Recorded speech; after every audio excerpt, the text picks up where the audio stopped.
The moment the departure board bled red with a dozen cancelled signs, I had no idea my miserable night was about to be rescued by the most intimidatingly beautiful woman I had ever seen.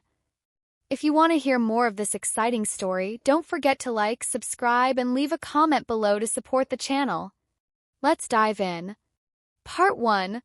The digital board above gate 42 flickered, let out a pathetic mechanical hum, and flipped to a blinding fluorescent red. 11:47 p.m. Every single flight out of JFK Airport died at the exact same moment. I had been watching the woman in the seat next to me for over an hour. She wore a tailored camel coat, her dark blonde hair pinned back flawlessly, and a silver watch on her right wrist that caught the harsh terminal lighting every time she turned a page of her magazine. She had not looked up once.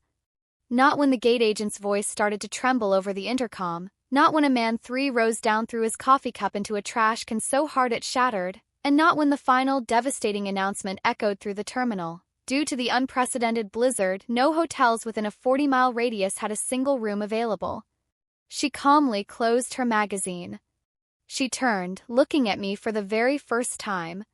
Her eyes were a piercing, icy blue, assessing me in a way that made me acutely aware of my messy bun and the fact that I had been awake for 22 hours. "I have a reservation," she said, her voice smooth, low, and completely entirely unfazed by the chaos erupting around us. "It's a suite. There is a second bed if you are coming." I simply stared at her.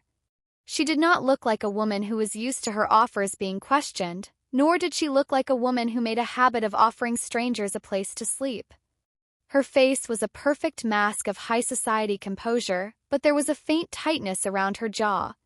It was the look of a person who had just made a highly uncharacteristic, impulsive decision and was now watching herself play it out. "You don't even know me," I managed to say, my voice raspy from exhaustion. "I know enough," she replied, standing up and brushing a non-existent piece of lint from her immaculate coat. "You have been sitting next to me for 3 hours. You have checked your phone exactly twice, meaning nobody is waiting up for you in a panic. You kept your heavy duffel bag between your feet instead of taking up an extra seat, even though you are clearly exhausted. And when that man yelled at the poor gate agent, you stepped forward half a pace before he backed down. You are 28, maybe 29. You are tired, you are considerate, and most importantly, you are not a problem." It was the longest string of words anyone had spoken to me in days, and an unnervingly accurate inventory of my existence. "I'm Chloe," I said, blinking in mild shock. "Victoria," she replied. She did not offer her hand. Instead, she adjusted the strap of a leather designer bag on her shoulder. "My car is 2 minutes out. The blizzard is getting worse. If you are coming, Chloe, stand up." I was coming. I had made that decision the moment her piercing blue eyes had locked onto mine. I grabbed my worn canvas duffel bag, zipped up my slightly frayed parka, and followed Victoria out of the despair-filled gate area and into the freezing corridor of an airport that had completely given up on its passengers. Victoria walked the way powerful people walk, neither fast nor slow, but with a terrifyingly economical grace. I stayed close to her elbow, wondering if I had just made the smartest or the most reckless decision of my life. I was a 28-year-old freelance graphic designer who had been living on cheap ramen and overdue invoices for 6 months. I had spent the last week in a claustrophobic conference center trying to secure a contract that ultimately fell through. I was broke, exhausted, and acutely single after a brutal breakup last winter. Car waiting for us in the icy sleet was a massive, pitch-black SUV. The driver, clad in a crisp suit despite the midnight hour, stepped out into the freezing wind to open the door for her. "Good evening, Miss Sterling," he said respectfully, reaching for my battered duffel bag. "Thank you, Marcus." "Please put my associate's bag in the trunk," Victoria commanded smoothly. Associate. The word sent a strange shiver down my spine that had nothing to do with the blizzard. I slid into the back seat beside her. The doors shut heavily, sealing us inside a cocoon of rich leather, warm air, and the faint, intoxicating scent of Victoria's perfume, something expensive, smelling of sandalwood, bergamot, and a sharp, cold undertone that demanded attention. "How long is the drive?" I asked, my voice sounding too loud in the quiet luxury of the cabin. 45 minutes in this weather, Victoria replied, not looking at me. She was already staring at her phone screen, swiping through emails with a rapid, practiced intensity. The soft glow of the screen illuminated her sharp cheekbones and the delicate curve of her neck. I leaned my head against the cold window, watching the city blur into a swirl of white snow and red taillights. "What exactly do you do, Victoria?" I asked, unable to handle the heavy silence. She didn't look up. "I'm a partner at a corporate restructuring firm. I acquire failing companies, strip them of their dead weight, and sell off the profitable parts." "You fire people for a living," I translated bluntly. That made her pause. Her thumb hovered over her screen. Slowly, she turned her head, the icy blue eyes locking onto mine in the dim light of the back seat. Temperature in the car seemed to drop 10 degrees, yet my pulse suddenly spiked. "I correct inefficiencies, Chloe," she said, her voice a low purr that made the hairs on my arms stand up. "People who are not doing their jobs correctly are an inefficiency." "Tell me, what do you do?" "Graphic design. Mostly branding for startups that usually run out of money before they can pay my final invoice," I admitted, offering a self-deprecating smile. Victoria's gaze dropped to my lips for a fraction of a second before snapping back to my eyes. "You lack assertiveness. If they don't pay, you threaten their intellectual property rights. It's a simple leverage equation." "Not everyone operates like a corporate shark," I countered, suddenly feeling brave. The corner of Victoria's mouth twitched upward by exactly 1 millimeter. It was the faintest ghost of a smile, but it drastically altered the landscape of her face, making her look devastatingly beautiful instead of just intimidating. "We'll see," she murmured, turning back to her phone. The rest of the drive passed in a thick, heavy silence. When we finally pulled up to the hotel, I nearly stopped breathing. It wasn't just a hotel, it was a towering fortress of marble and gold in the heart of Manhattan. The doorman rushed forward with an umbrella, shielding Victoria from the snow as we hurried inside. The lobby smelled of fresh lilies and wealth. The night concierge immediately stood up straighter when he saw her approaching. "Miss Sterling. What a pleasant surprise. Your usual penthouse suite is ready," he said, tapping rapidly on his keyboard. "2 key cards, as always?" "Yes," Victoria said smoothly. She took the elegant black key cards and handed one to me. Our fingers brushed for a fraction of a second. Her skin was incredibly warm, a stark contrast to her cold demeanor. A sudden jolt of electricity shot up my arm, and from the slight narrowing of her eyes, I knew she felt it too. We rode the mirrored elevator up to the 55th floor in silence. I watched her in the reflection. She stood perfectly still, breathing evenly, while my heart was hammering a frantic rhythm against my ribs. The suite was bigger than my entire apartment building. Floor-to-ceiling windows offered a breathtaking, terrifying view of the blizzard raging over the city skyline. There was a massive living area, a velvet sofa, a roaring gas fireplace, and a dining table that looked like it belonged in a museum. "Make yourself comfortable," Victoria said, shrugging off her camel coat. Underneath, she wore a tailored navy blouse that clung to her curves in a way that made my mouth suddenly go dry. "I need to take a shower and make a call. Order whatever you want from room service." "Put it on the room." Before I could say a word, she disappeared down the long hallway toward the master bathroom. I stood alone in the massive, silent suite, clutching my cheap canvas duffel bag, feeling entirely out of my depth. I slowly walked down the hallway, peering into the bedroom. I froze. In the center of the massive room, illuminated by the soft glow of the city lights, was a singular king-sized bed. There was no second bed. My breath caught in my throat as I heard the water shut off in the bathroom. The door unlatched with a soft click, and Victoria stepped out wearing nothing but a plush white hotel robe, her wet hair falling over her shoulders, looking at me with an expression I couldn't quite read. End of part 1. Part 2. I stared at the massive, solitary bed, my mind struggling to process the expanse of crisp white linens and the very obvious lack of a second place to sleep. The blizzard howling against the floor-to-ceiling windows suddenly felt like a metaphor for the panic rising in my chest. "You lied," I said, my voice barely above a whisper, though it echoed in the cavernous silence of the suite. Victoria stood in the doorway of the bathroom, the plush white hotel robe tied securely around her waist. Her damp blonde hair clung to her collarbones, and the sharp, expensive scent of her bergamot and sandalwood perfume mingled with the steam billowing out behind her. She did not look apologetic. In fact, she looked entirely too comfortable. "I made a strategic omission," Victoria corrected smoothly, walking over to a sleek mahogany wet bar tucked into the corner of the room. She picked up a crystal decanter and poured 2 fingers of amber liquid into a glass. "If I had told you there was only one bed, you would have stayed at gate 42 out of some misguided sense of propriety. You would have slept on a hard plastic chair, frozen, and likely had your equipment stolen." She turned, leaning her hip against the bar, taking a slow sip of her drink. Her icy blue eyes pinned me to the spot. "I evaluated the variables, Chloe.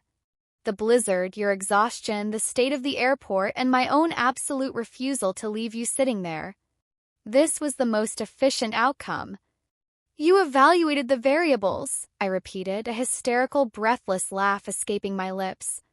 "I am a person, Victoria, not a corporate merger." "I am well aware that you are a person," she murmured. Her gaze dragged slowly from my messy hair down to the scuffed toes of my boots, lingering just a fraction of a second longer than was polite before returning to my face. The heat that rushed to my cheeks had absolutely nothing to do with the gas fireplace roaring in the living room. "Are you going to stand there clutching that bag all night, or are you going to order us something to eat?" "I am starving." She walked past me, so close that the soft terry cloth of her robe brushed against my damp parka. My breath hitched. The sheer gravitational pull of this woman was terrifying. She settled onto the velvet sofa, crossing her long legs and opening a leather-bound room service menu as if she hadn't just completely upended my reality. I swallowed hard, dropping my duffel bag onto the thick carpet. "Fine. But I'm taking the right side of the bed. I sleep on the right." "Noted," Victoria said without looking up from the menu. "Order the truffle fries. And a bottle of the Cabernet. The 2018, not the 2020. 20 minutes later, a terrified-looking room service attendant wheeled in a cart laden with silver cloches, a pristine white tablecloth, and a bottle of wine that probably cost more than my rent. I tipped him generously, charging it to the room, of course, and took a seat opposite Victoria at the heavy dining table. She had changed into silk pajamas, a dark midnight blue set that looked like spun water against her pale skin. Top 3 buttons were undone, revealing the delicate slope of her collarbone.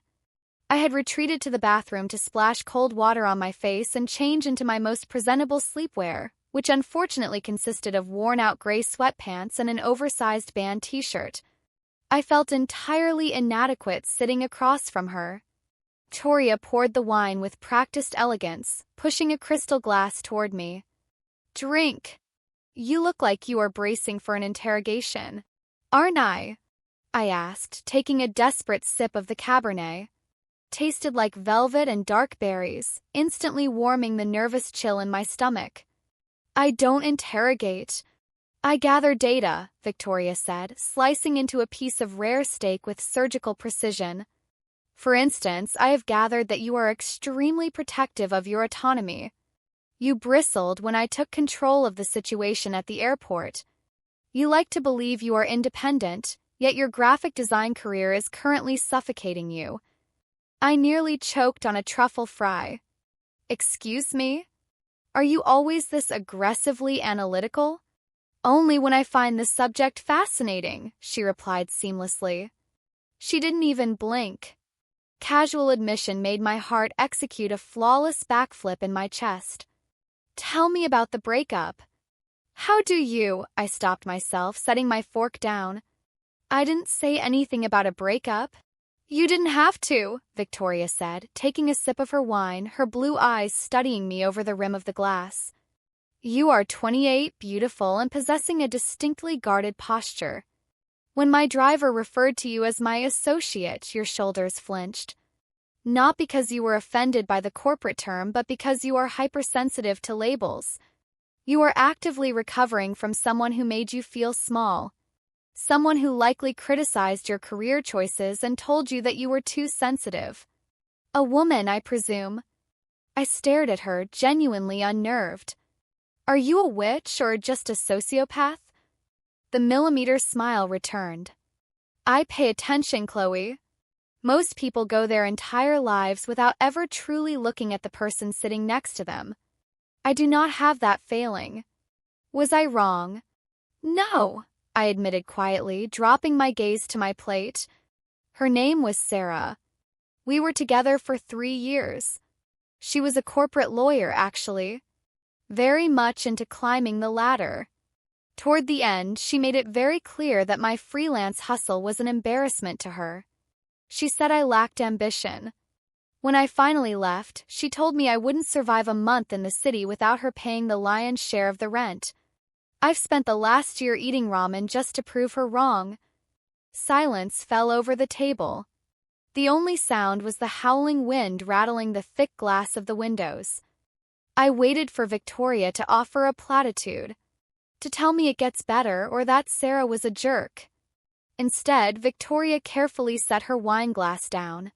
Her expression had hardened into something cold, sharp, and terrifyingly fierce. She was an inefficiency, Victoria said, her voice dropping to a deadly, quiet register. Partner who views your passion as a liability rather than an asset is a bad investment. You did not lack ambition, Chloe. You lacked an environment that nourished it. If I had been the one negotiating that exit, I would have ensured she paid for the emotional damages she caused to your creative output. I looked up, stunned by the sheer ferocity in her defense of me. A woman I had known for exactly 4 hours was ready to financially ruin my ex-girlfriend on my behalf. What about you? I asked, suddenly desperate to peel back a layer of her armor. You're reading my life like an open book. What's your story? Why does a partner at a ruthless restructuring firm fly commercial? And why did you offer a stranger your hotel room? Victoria was quiet for a long moment. She picked up a napkin, folded it with exact, deliberate movements, and set it beside her plate. I fly commercial during blizzards because my private pilot refused to take off, and I do not tolerate cowardice, so I fired him, she stated, as if discussing the weather. As for the hotel room, I was married. For 5 years. The admission hung in the air, heavy and fragile. Her name was Eleanor, Victoria continued, her gaze turning toward the snow swirling in the dark sky outside. She was a philanthropist, very beloved by society. She loved the money I made, but she hated the person I had to be to make it. She wanted a wife who was soft, pliable, and available for charity galas. She found my pragmatism abrasive. The divorce was finalized 8 months ago. The suite we are sitting in was the one we used to book every year for our anniversary. Tonight would have been our 6th. My breath caught. Suddenly, the puzzle pieces snapped into place. The stoic reading in the airport. The impulsive offer. She hadn't just been saving me from the terminal. She had been saving herself from the deafening silence of an empty anniversary suite. Victoria, I whispered, reaching across the table before I could stop myself. My fingers lightly brushed the back of her hand. Her skin was warm, and to my surprise, she didn't pull away. She went perfectly still, her eyes dropping to where our hands touched. I am not a victim, Chloe, she said quietly, her voice lacking its usual sharp edge. I do not require pity. I'm not pitying you, I replied softly, keeping my fingers resting against hers. I'm just realizing that we both got stranded tonight in more ways than one. She finally looked up, her icy blue eyes locking onto mine. The mask of the terrifying corporate executive slipped, just for a fraction of a second, revealing a woman who was breathtakingly lonely and fiercely longing for connection. Eat your dinner, she commanded, though her voice was husky and completely devoid of authority. She slowly withdrew her hand, but the ghost of her touch lingered on my skin, burning like a brand. By the time midnight rolled around, the storm outside had reached a fever pitch. We retreated to the bedroom, the unspoken tension between us thick enough to cut with a knife. King-sized bed was massive, but as we climbed in on opposite sides, it suddenly felt incredibly small. The lights clicked off, plunging the room into darkness, save for the ambient orange glow of the city filtering through the snow-battered windows. I lay flat on my back, my heart thumping a frantic rhythm against my ribs. The sheets smelled of fresh cotton and Victoria's intoxicating perfume. She was entirely silent on her side of the bed, but I could feel the heat radiating from her body. The space between us, merely a foot of mattress, felt charged with an electric current. I squeezed my eyes shut, trying to force myself to sleep. I was exhausted, yet my mind was racing with 1,000 different thoughts, all of them centering around the woman lying next to me. Minutes ticked by. The wind howled. "Chloe!" Her voice sliced through the darkness, low, quiet, and impossibly close. She had shifted. I opened my eyes, turning my head. In the dim light, I could see she was facing me, her head propped on one hand. The silk of her pajamas caught the faint glow from the window.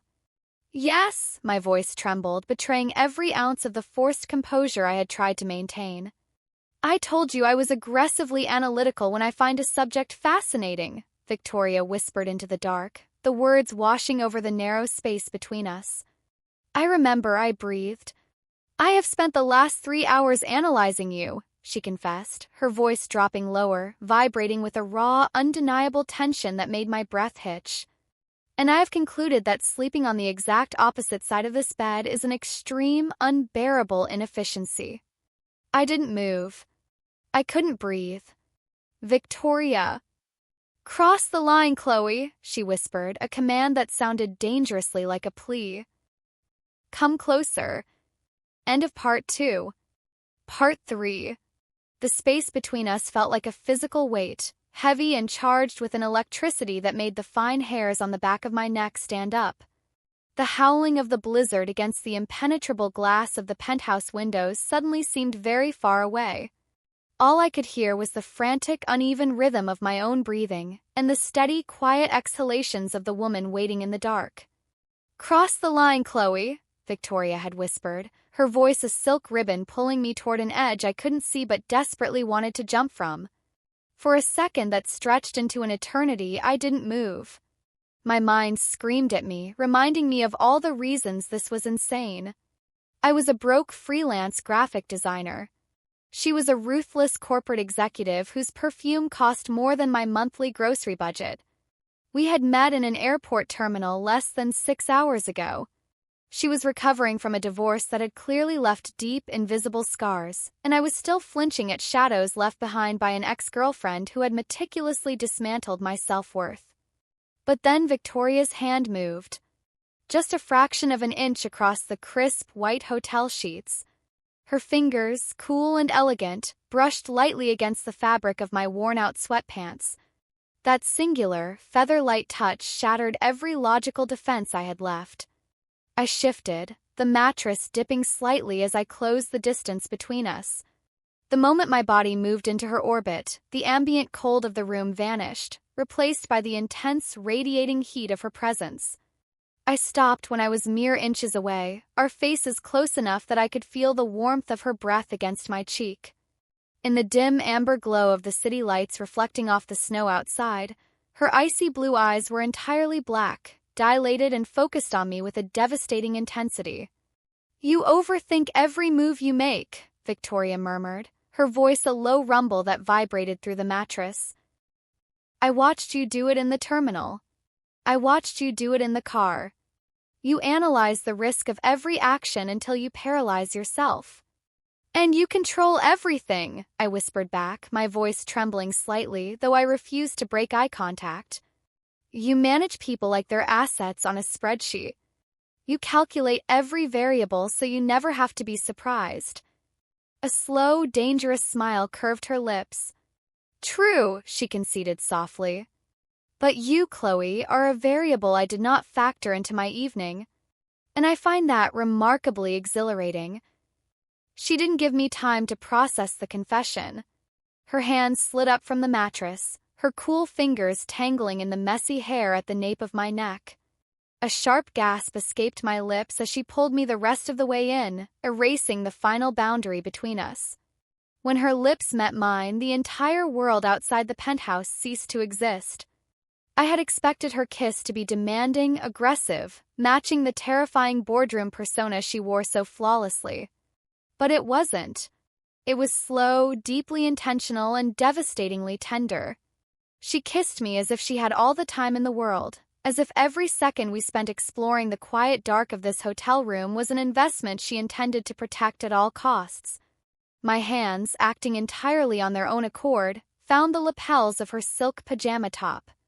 The fabric slipped beneath my fingers as I pulled her closer, desperate to eliminate any remaining space between us. Victoria let out a soft, breathy sound that sent a jolt of pure fire straight to my core. Her arm wrapped around my waist, pulling my body flush against hers. Contrast of my faded, oversized band t-shirt against the liquid luxury of her silk pajamas was a perfect metaphor for the absolute collision of our two worlds, but in that moment, it didn't matter. We kissed until my lips were bruised and my lungs were burning, navigating the dark with a frantic, desperate need that neither of us had been willing to admit out loud. When she finally pulled back, her chest was heaving and the flawless, untouchable corporate executive was completely gone. Her hair was a beautiful mess, her lips were swollen, and her eyes held a vulnerability that stole the breath right out of my lungs.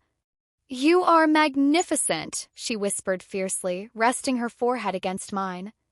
"You're entirely terrifying," I breathed back, a shaky laugh escaping me. "Good," she murmured, pulling me against her chest and wrapping her arms around me, burying her face in my messy hair. "Go to sleep, Chloe. I have you." And for the first time in over a year, I actually believed that I was safe. Wrapped in the arms of a woman who fired people for a living, I fell into the deepest, most dreamless sleep of my life. When I woke up, the darkness had been replaced by a blinding, brilliant white light. I blinked, momentarily disoriented by the sheer size of the room and the crushing weight of the down comforter.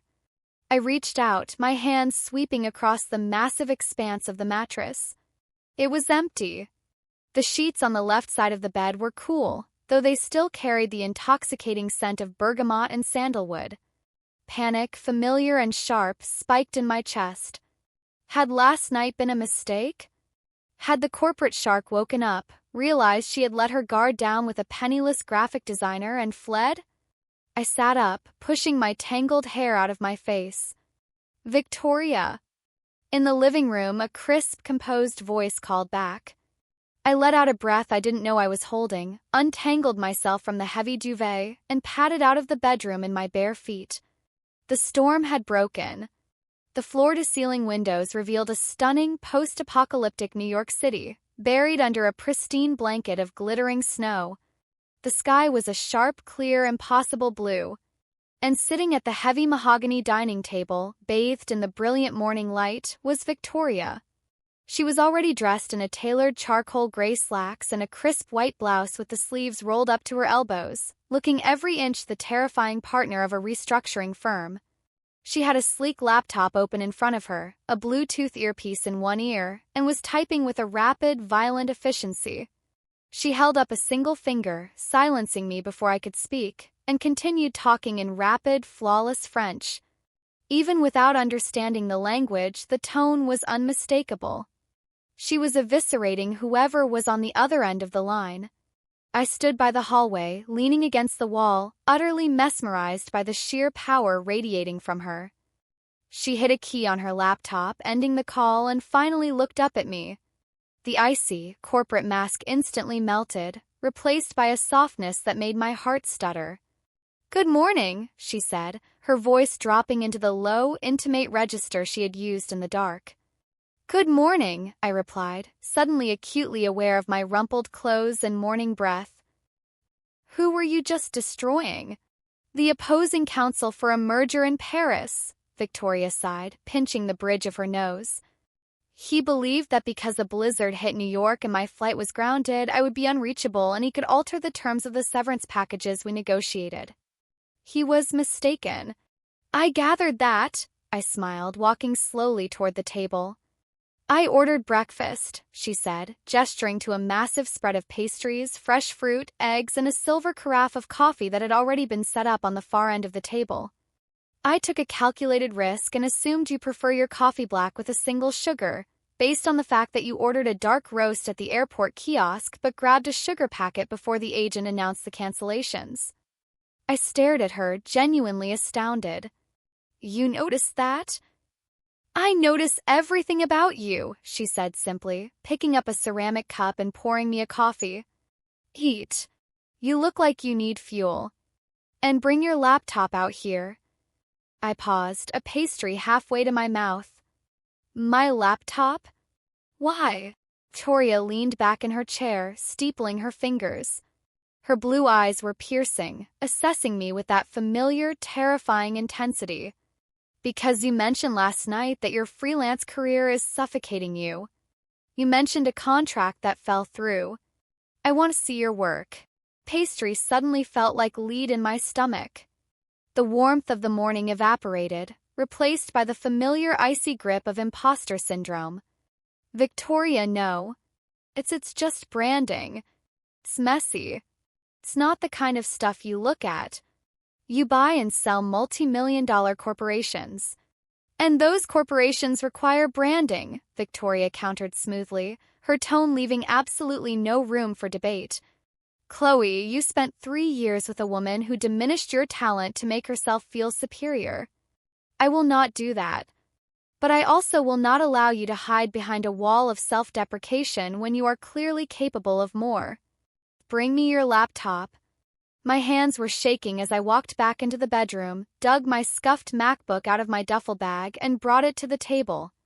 I opened it, navigated to my portfolio, and pushed the computer across the polished mahogany toward her. I felt completely exposed. More naked than I had felt lying in her bed just hours prior. I watched her face, terrified of the polite, dismissive nod I was so used to receiving from corporate types. Victoria didn't offer a polite nod. She leaned forward, her eyes scanning the screen. She clicked through the first project, a vibrant, edgy rebrand I had done for a local coffee roaster. Then she clicked to the next. And the next. She was completely silent, her face an unreadable mask of intense concentration. The silence stretched for 10 agonizing minutes. I drank my coffee, feeling nauseous. Finally, she closed the laptop. She didn't push it back to me. She simply rested her elegant hands on top of the silver casing and looked up at me. Your ex-girlfriend was not just an abusive partner, she was also profoundly stupid, Victoria stated, her voice quiet but ringing with absolute certainty. I blinked, taken aback. What? This work is brilliant, Chloe, Victoria said, tapping her finger against my laptop. Your use of negative space, the aggressive typography, it's not just pretty. It's psychological. You understand how to manipulate the consumer's emotional response before they even read the copy. You are severely undercharging for this level of market manipulation. You really think so? I asked, my voice cracking slightly. I don't think so, I know so, she corrected, her icy eyes blazing with a sudden, fierce protectiveness. I evaluate assets for a living. You are a high-yield asset completely mismanaging your own market value. Which is why you are not going back to your apartment today. My jaw dropped. Victoria, the snowplows are already out. The subways will be running by noon. I can't stay in a $5,000 a night penthouse. I have already extended the booking through Monday, she interrupted, seamlessly overriding my panic. Furthermore, my firm recently acquired a boutique luxury cosmetics company that is failing miserably because their branding looks like it belongs in a discount pharmacy. They need a complete overhaul. I am firing their current creative director at 2 o'clock this afternoon. I want you to pitch me a new concept by Sunday evening. I was hyperventilating. You want me to pitch to you? For a corporate contract? Victoria, I don't even have an agency. Then build one, Victoria commanded softly, reaching across the table and taking my shaking hand in hers. Her thumb traced circles over my knuckles, grounding me. Contrast between her ruthless business proposition and the incredible tenderness of her touch was dizzying. I told you last night, Chloe. I fix inefficiencies. You hiding your brilliance to appease the ghost of a terrible ex-girlfriend is the greatest inefficiency I have seen in a decade. Take the weekend. Pitch me the campaign. Let me invest in you. I looked at the woman sitting across from me. A woman who commanded rooms with a whisper, who moved millions of dollars before breakfast, and who had looked at me in a crowded airport terminal and decided I was worth her time. I squeezed her hand back, a slow, terrified but undeniable fire igniting in my chest. Okay, I whispered. I'll stay. End of part 3. Part 4. The magnitude of what had just happened settled over me like a heavy, velvet blanket. I was sitting in a $5,000 a night penthouse wearing oversized gray sweatpants, drinking out of a fine bone china coffee cup, and I had just agreed to pitch a multi-million-dollar rebranding campaign to a woman who could probably buy and sell my entire existence before lunch. Victoria did not give me time to panic. The moment the word okay left my lips, her demeanor shifted with terrifying speed from a tender, protective lover back to the razor-sharp executive who ran corporate empires.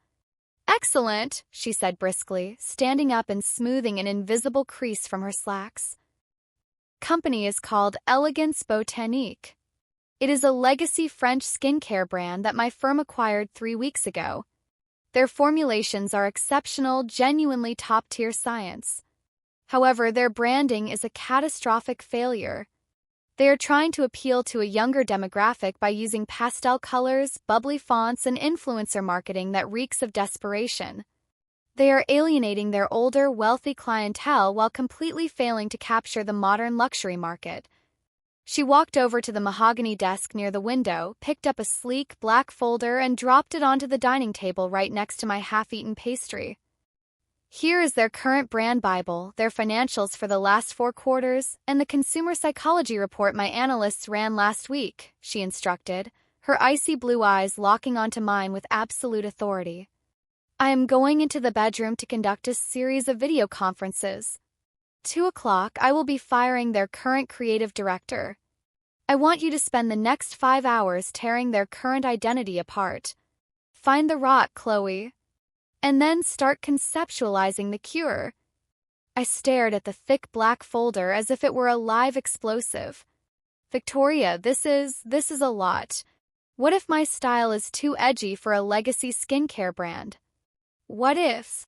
Victoria stepped into my space, closing the distance between us so quickly I barely had time to blink. She rested one hand flat on the table and used the other to gently but firmly tilt my chin up so I was forced to look directly into her eyes. The scent of sandalwood and cold bergamot enveloped me, instantly scrambling my thoughts. Stop, she commanded, her voice dropping into that low, dangerous register that made my pulse hammer in my throat. Do you hear that voice in your head right now? The one telling you that you aren't qualified for this?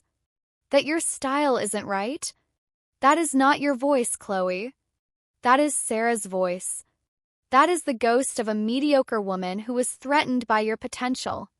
I want you to take that voice, lock it in a very small box, and bury it. Do you understand me? My breath hitched. I felt completely stripped bare, my deepest insecurities dragged out into the brilliant morning light and meticulously dismantled by a woman who refused to let me be anything less than extraordinary. I understand, I managed to whisper. Good, she murmured, her thumb brushing softly across my lower lip in a fleeting, electrifying caress. Tear the brand apart.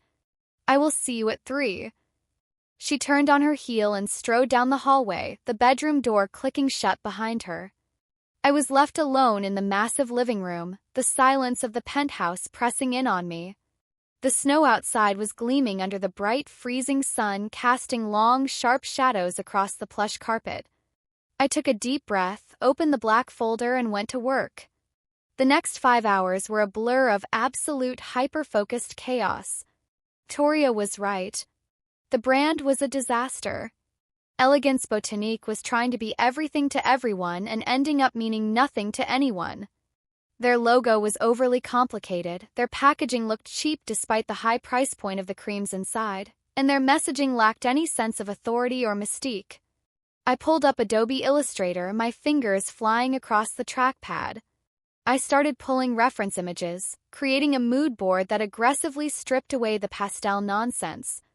If the formulations were rooted in serious science and high-end botanicals, the branding needed to reflect a dark, sleek, unapologetic luxury. I gravitated toward deep obsidian, frosted glass, and a minimalist architectural typeface that screamed exclusivity. True luxury didn't beg for attention with bright colors. It commanded attention through absolute, undeniable confidence. At exactly 1:55 p.m., the heavy mahogany doors of the bedroom opened. Victoria stepped out. She had put on a tailored navy blazer over her white blouse, her blonde hair pulled back into a severe, flawless chignon. She looked like a weapon forged from ice and steel. She didn't speak to me. She walked to the wet bar, poured a glass of sparkling water, and pulled a sleek earpiece from her pocket. She tapped it once. "Connect me to Marcus Vance," she said into the quiet room. I froze, my hands hovering over my keyboard. Marcus Vance was the name of the creative director on the brief she had given me. Victoria leaned against the bar, her posture relaxed, but her eyes were cold and calculating as she stared out at the snow-covered city. "Marcus. Good afternoon. Yes, the storm was quite something. Let's bypass the pleasantries, shall we? I am looking at the Q4 projections for the rebrand you launched in November." There was a pause as the man on the other end spoke. I couldn't hear his voice, but I saw Victoria's jaw tighten. "I am aware of what the focus group said, Marcus," she interrupted smoothly, her tone polite but laced with a lethal dose of condescension. "However, I do not run a firm that relies on the misguided opinions of teenagers to sell $400 face cream. Your campaign has diluted the brand's equity by 30% in less than a year. You took a legacy name and dressed it up like a cheap influencer gimmick." Another pause. The silence in the room was deafening. I felt a cold sweat break out on the back of my neck. This was the Victoria that made Wall Street executives tremble. "Your creative vision is a liability to my investment," Victoria continued, her voice completely devoid of emotion. "Therefore, your vision is no longer required. You are terminated, effective immediately. HR has already sent the severance paperwork to your personal email. You have until 5 o'clock to vacate your office. Goodbye, Marcus." She tapped her earpiece, disconnecting the call. She didn't sigh. She didn't look stressed. She simply took a sip of her sparkling water, pulled the earpiece out, and finally turned her gaze to me. I was staring at her, my eyes wide, my heart pounding a frantic rhythm against my ribs. I had known she was ruthless, but witnessing it in real time was entirely different. It was terrifying. And yet, God help me, it was incredibly intoxicating. "He was an inefficiency," Victoria said simply, reading the shock on my face. She set her glass down and walked slowly toward the dining table, her heels clicking softly against the hardwood border of the carpet. She stopped right behind my chair.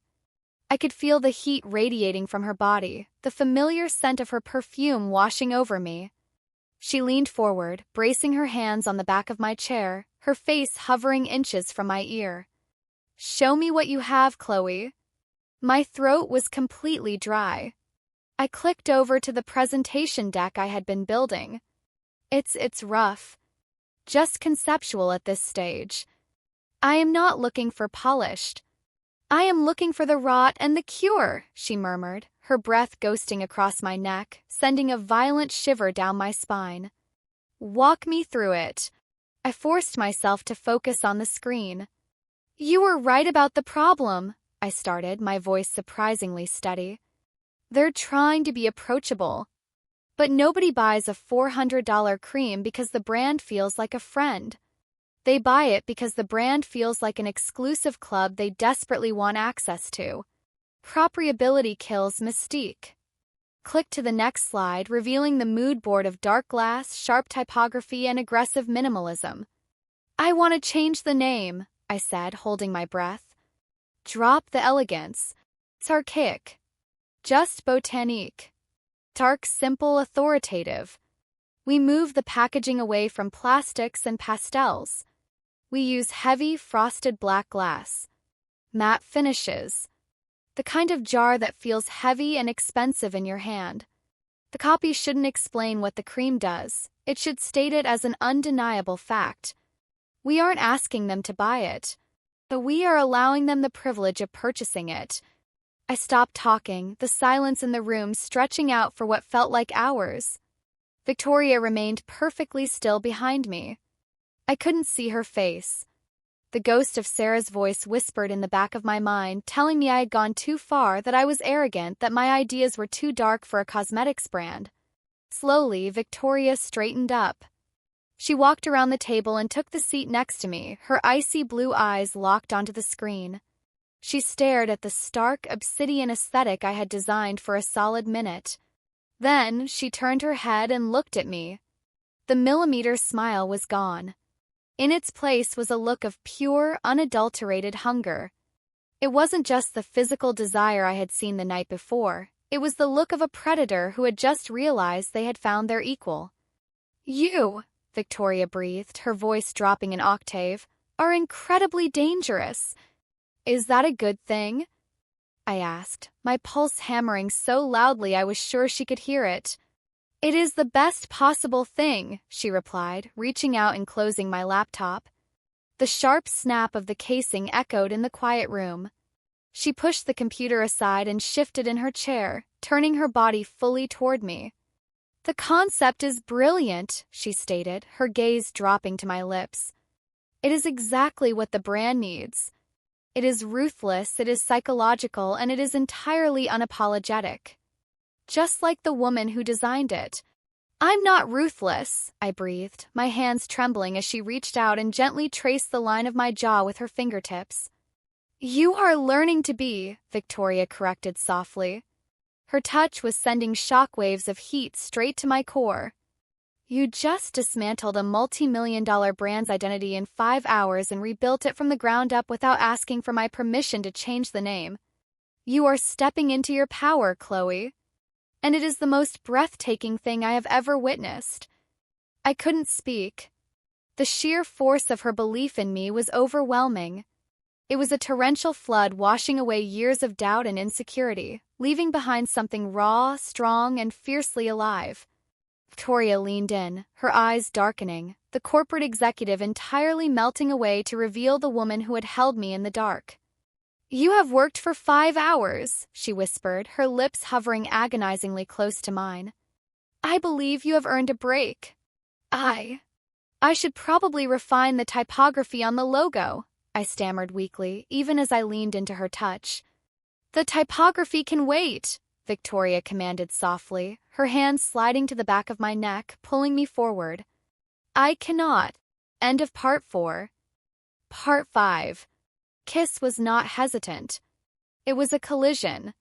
Victoria's lips captured mine with a commanding, absolute certainty that completely rewired my central nervous system.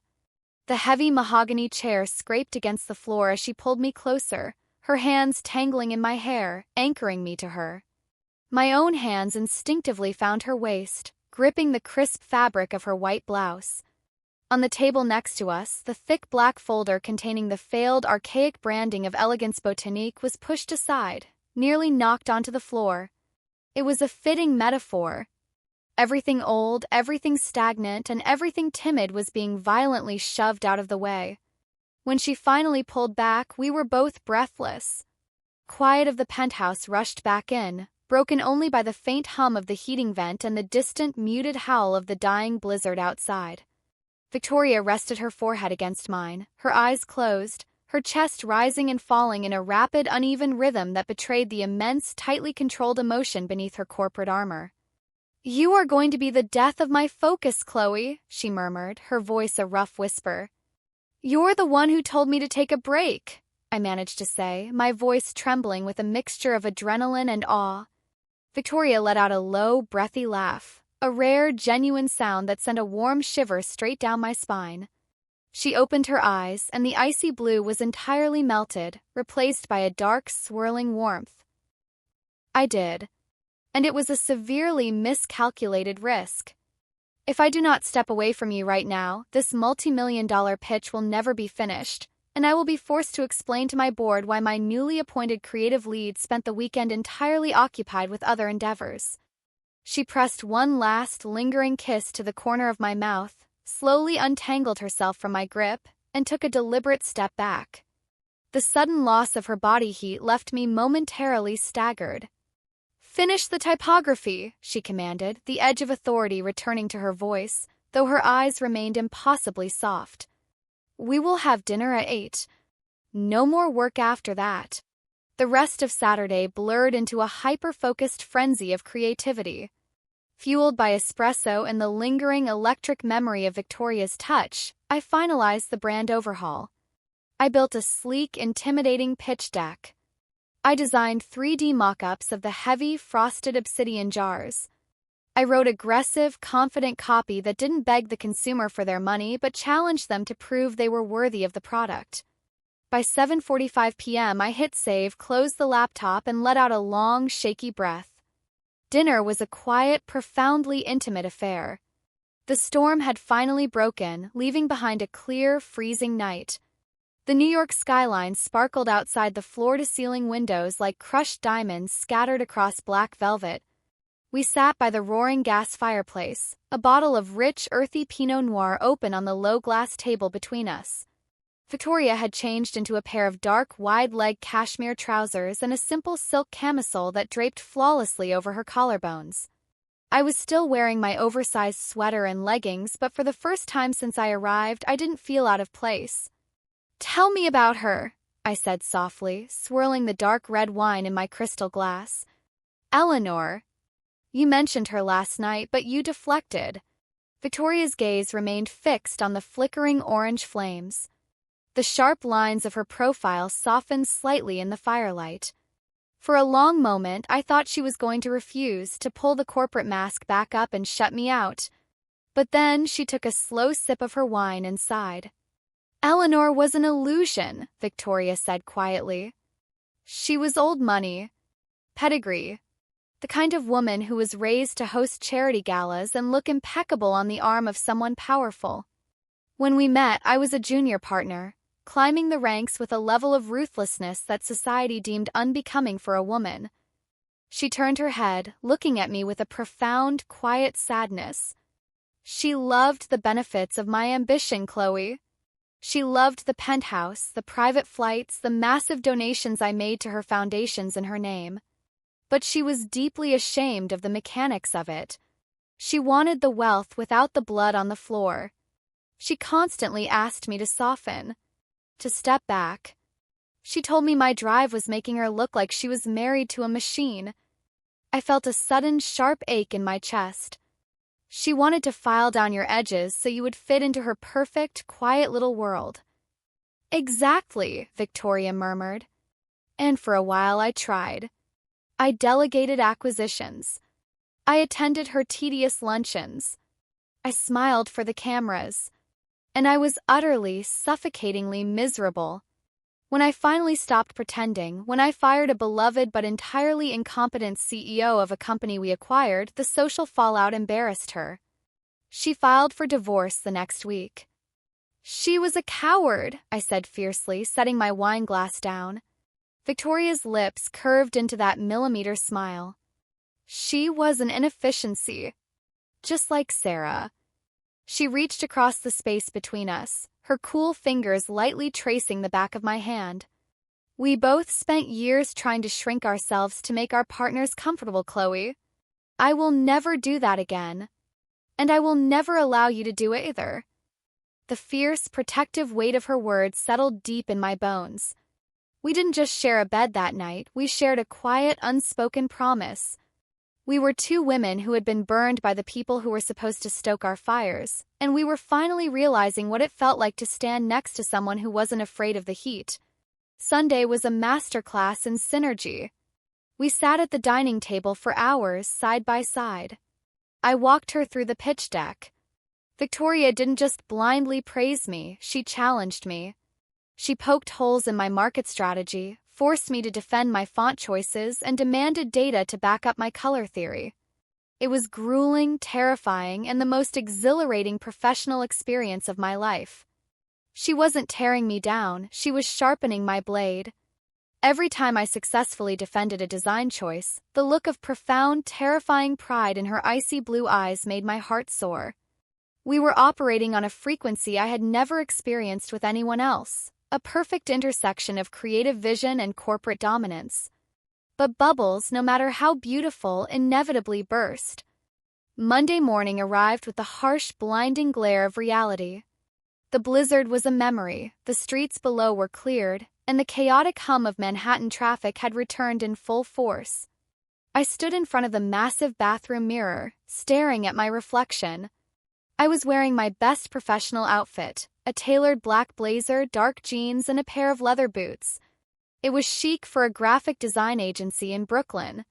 Felt woefully inadequate for the apex predator environment of Wall Street. Victoria appeared in the mirror behind me. She was back in her armor, a stunning razor-sharp charcoal suit, a white silk blouse, and a pair of formidable black stilettos. She looked like a woman who could topple governments before her morning coffee. She caught my eye in the reflection and immediately read the panic swirling in my chest. "Do not try to look like them, Chloe," she said softly, stepping behind me and resting her hands on my shoulders. The heavy, grounding weight of her touch instantly steadied my erratic pulse. The men in that boardroom wear suits to hide the fact that they have absolutely no original ideas. You are the creative force. You are the disruption. Wear your armor, not theirs. I took a deep, shaky breath and nodded. Okay. I'm ready. The ride to the financial district was conducted in silence. Marcus, the driver, navigated the slush-filled streets with practiced ease. Victoria sat beside me, answering emails on her phone, completely in her element. I clutched my laptop bag so tightly my knuckles were white. When we pulled up to the towering skyscraper of glass and black steel, my stomach plummeted. This was Victoria's empire. A fortress of wealth, power, and cutthroat strategy. We walked through the cavernous marble lobby, bypassing the security lines as the guards practically tripped over themselves to open the private executive elevator for her. The doors slid shut, and the elevator shot upward, leaving my stomach somewhere around the 10th floor. "The board is comprised of 5 senior partners," Victoria said, not looking away from the rising floor numbers. "They are old, they are conservative, and they are inherently skeptical of anything they do not understand. They will try to intimidate you. They will try to talk over you." The elevator chimed at the 60th floor. The doors slid open to reveal a massive, sprawling office of frosted glass, dark wood, and terrifyingly quiet activity. Victoria finally turned to me. The softness was entirely gone, replaced by the lethal, calculating executive who had completely dismantled my airport defense mechanisms on Friday night. "Do not let them," she commanded, her blue eyes blazing. "You own the room, Chloe. You own the concept. If they interrupt you, you do not stop speaking." "Understood." "Understood," I swallowed hard. We walked down the long hallway, the heavy silence broken only by the sharp click of Victoria's heels. Secretaries and junior analysts practically plastered themselves against the walls to get out of her way. The sheer gravity she commanded was breathtaking. The end of the hall were 2 massive double doors of frosted glass. Victoria didn't knock. She simply pushed them open and strode in. The boardroom was enormous. A massive mahogany table stretched across the room, surrounded by 5 older men in expensive, identical navy suits. They all stopped talking the moment Victoria entered. "Gentlemen," Victoria announced, her voice ringing out like a cracked whip in the quiet room. She didn't take a seat. She stood at the head of the table, an absolute monolith of corporate power. "As you know, the Elegance Botanique rebrand has been a catastrophic failure under Marcus Vance. I have terminated him. A murmur of surprise rippled through the men. A silver-haired man near the center frowned. Victoria, you fired the creative director 3 weeks before the quarterly rollout? Who is going to pitch the recovery strategy? Victoria turned slightly, gesturing for me to step forward into the harsh, unforgiving light of the boardroom. This is Chloe, Victoria stated, her voice laced with a lethal, absolute confidence that made the air in the room suddenly feel very thin. She is the new creative lead, and she is going to show you exactly how we are going to save your investment. Pay attention. She stepped back, leaving me standing alone at the head of the table, facing the firing squad. End of Part 5. Part 6. The silence in the boardroom was absolute. It was heavy, suffocating, and designed entirely to break the nerve of whoever was standing at the head of the table. 5 pairs of eyes, belonging to men who collectively controlled billions of dollars in assets, locked onto me. The air conditioning hummed, a low, freezing vibration that seeped straight into my bones. The silver-haired man near the center, the one who had questioned Victoria, leaned back in his leather chair. His nameplate read Richard Vance. He looked at my black blazer, my dark jeans, and my boots with an expression of thinly veiled disdain. To him, I wasn't a creative professional. I was an intruder who didn't know the dress code. My hands were shaking as I unzipped my bag and pulled out my scuffed MacBook. I fumbled for a second with the HDMI cable, my heart hammering so violently against my ribs I was certain the entire room could hear it. You do not belong here, the ghost of Sarah's voice whispered in my ear. You're a freelancer who lives on ramen. They are going to eat you alive. I swallowed hard, clicking the cable into place. The massive monitor behind me flickered to life. I looked past the 5 men and locked eyes with Victoria. She was leaning against the heavy wooden door, her arms crossed over her chest. The mask of the terrifying corporate executive was firmly in place, but in the icy depths of her blue eyes I saw it, an unwavering, absolute belief in me. You own the room, Chloe. Wear your armor.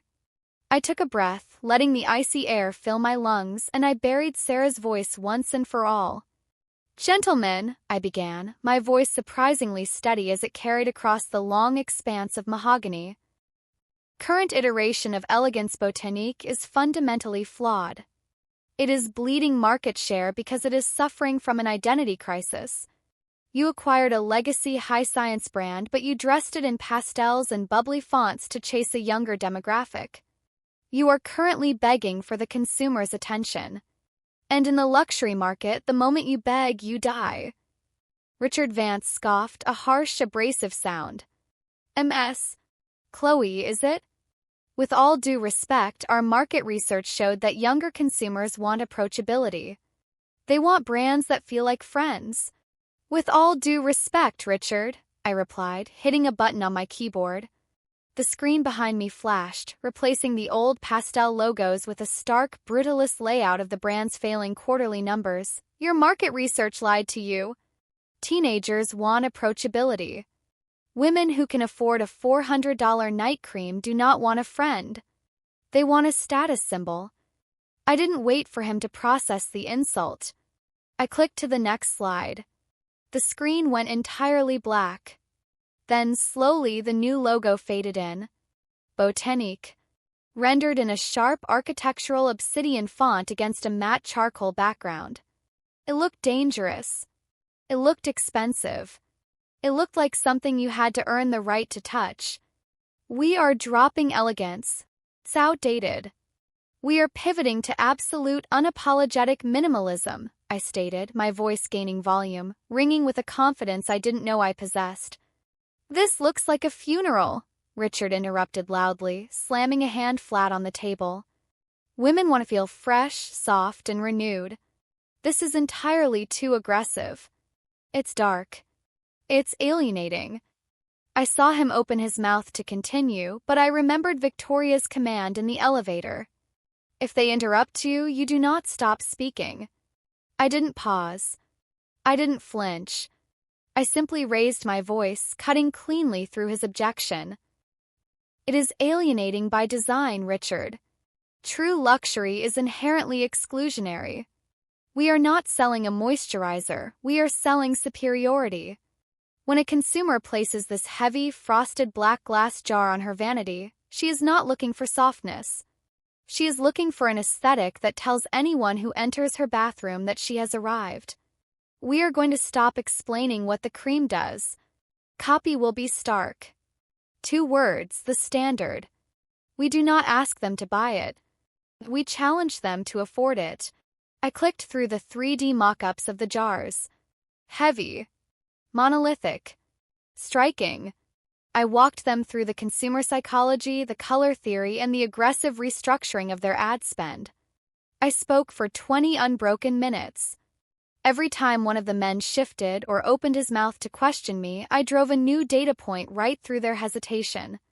I didn't just present a design. I presented a psychological warfare strategy aimed directly at their target demographics' insecurities and aspirations. When I finally hit the last slide, a singular, stunning image of the black jar against a fractured mirror, and fell silent, the boardroom was dead quiet. I stood at the head of the table, my chest heaving slightly, the adrenaline practically vibrating in my veins. Richard stared at the screen, his mouth slightly open. He looked down at the printed financials Victoria had placed in front of him, then back up at the obsidian mock-up.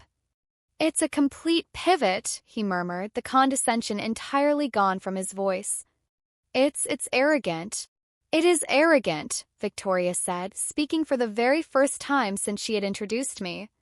She pushed off the door and walked slowly to stand beside me. The sheer gravitational pull of her presence instantly commanded the room. And it is the exact arrogance required to reclaim the 30% margin Vance lost us. It is bold, it is calculated, and it is going to work. Are there any actual data-driven objections, or are we going to authorize the pilot budget? The men looked at each other. There was a long, heavy pause. Finally, Richard nodded. "Authorize it," he said, closing his folder. "Get the prototypes manufactured by Friday. Good work, Chloe." "Just Chloe," I said smoothly, closing my laptop with a sharp snap. Victoria didn't smile. She didn't offer them a word of thanks. She simply turned and walked out of the double doors. I grabbed my bag and followed in her wake, my heart soaring into the stratosphere. We walked down the long, quiet hallway in silence. I kept my eyes straight ahead, trying to maintain a professional facade in front of the analysts and secretaries, but inside I was practically screaming. I had done it. I had walked into a den of corporate wolves and forced them to heel.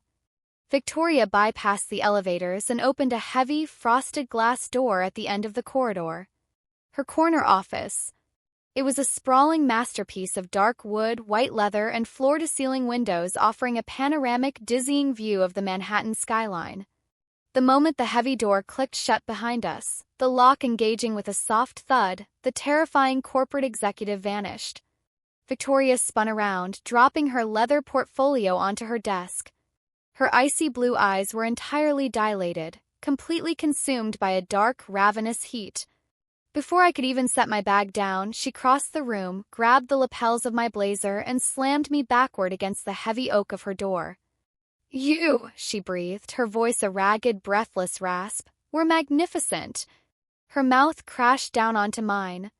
There was nothing slow or tender about this kiss. It was fueled by pure, unadulterated adrenaline and the intoxicating aftermath of absolute victory. Her hands were everywhere, tangling in my hair, gripping my waist, pulling me so flush against her body that I could feel the frantic, hammering rhythm of her heart against my chest.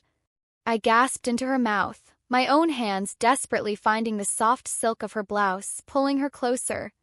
The taste of her, cold coffee, mint, and pure power, was a drug I was instantly addicted to. The boardroom, the conservative men, the ghost of my ex-girlfriend, all of it incinerated in the blinding heat of Victoria's touch. When she finally tore her mouth away, we were both panting, our foreheads resting against each other. My legs felt like they were made of water. If she hadn't had me pinned against the door, I would have collapsed. "You didn't stop speaking," Victoria whispered fiercely, her thumb tracing the swollen line of my lower lip. You looked Richard Vance in the eye and you commanded him to submit. I have never been more intensely attracted to anyone in my entire life. A breathless, dizzy laugh escaped my throat. I was terrified. I was shaking the entire time. Fear is irrelevant, she murmured, kissing the corner of my mouth. It is what you do while you are afraid that matters. And what you did, Chloe, was conquer. She slowly stepped back, though she kept one hand resting on my waist, as if reluctant to break the physical connection. She walked over to a sleek bar cart nestled in the corner of the office, poured 2 glasses of scotch, and handed one to me. Drink, she commanded softly. The adrenaline crash is coming. I took a sip. The amber liquid burned beautifully down my throat, settling the lingering tremors in my hands. Victoria walked behind her massive desk, but she didn't sit. Instead, she picked up a thick cream-colored manila envelope and held it out to me. What is this? I asked, setting my glass down and taking the envelope. Open it. I slid my finger under the seal and pulled out a crisp stack of legal documents. I scanned the first page, the heavy legal jargon blurring together for a second before my brain translated the words. It was a contract. Not a freelance agreement. Not a one-off pitch fee. It was a retainer contract. Victoria. I breathed, my eyes widening as I saw the number at the bottom of the second page. It was more money than I had made in the last 4 years combined. My firm is officially retaining your services as our premier creative consultant for all future acquisitions, Victoria stated, her voice dropping into that calm, authoritative register. You will not be an employee. You will retain your autonomy. You will build your own agency. But you will be fully backed by my capital, and you will have exclusive rights to rebrand any asset I purchase. I stared at the paper, the reality of the moment crashing over me like a tidal wave. This wasn't just a weekend affair. This wasn't a pity project to help me get over my ex. Victoria was offering me the keys to a kingdom. She was handing me the financial and structural power to build the career I had always dreamed of but had been too beaten down to pursue. Why? I asked, my voice cracking, tears suddenly pricking the back of my eyes. Victoria, you've known me for 3 days.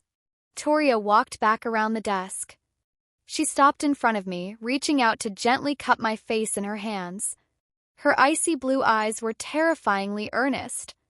Because I fix inefficiencies, Chloe, she said softly, echoing her words from the hotel room. But more than that, because I see you. I see the brilliance that everyone else was too stupid or too intimidated to acknowledge. I am not giving this to you as a gift. You earned it in that boardroom today. You proved your worth. She leaned in, her lips brushing lightly against mine. Sign the contract, Chloe.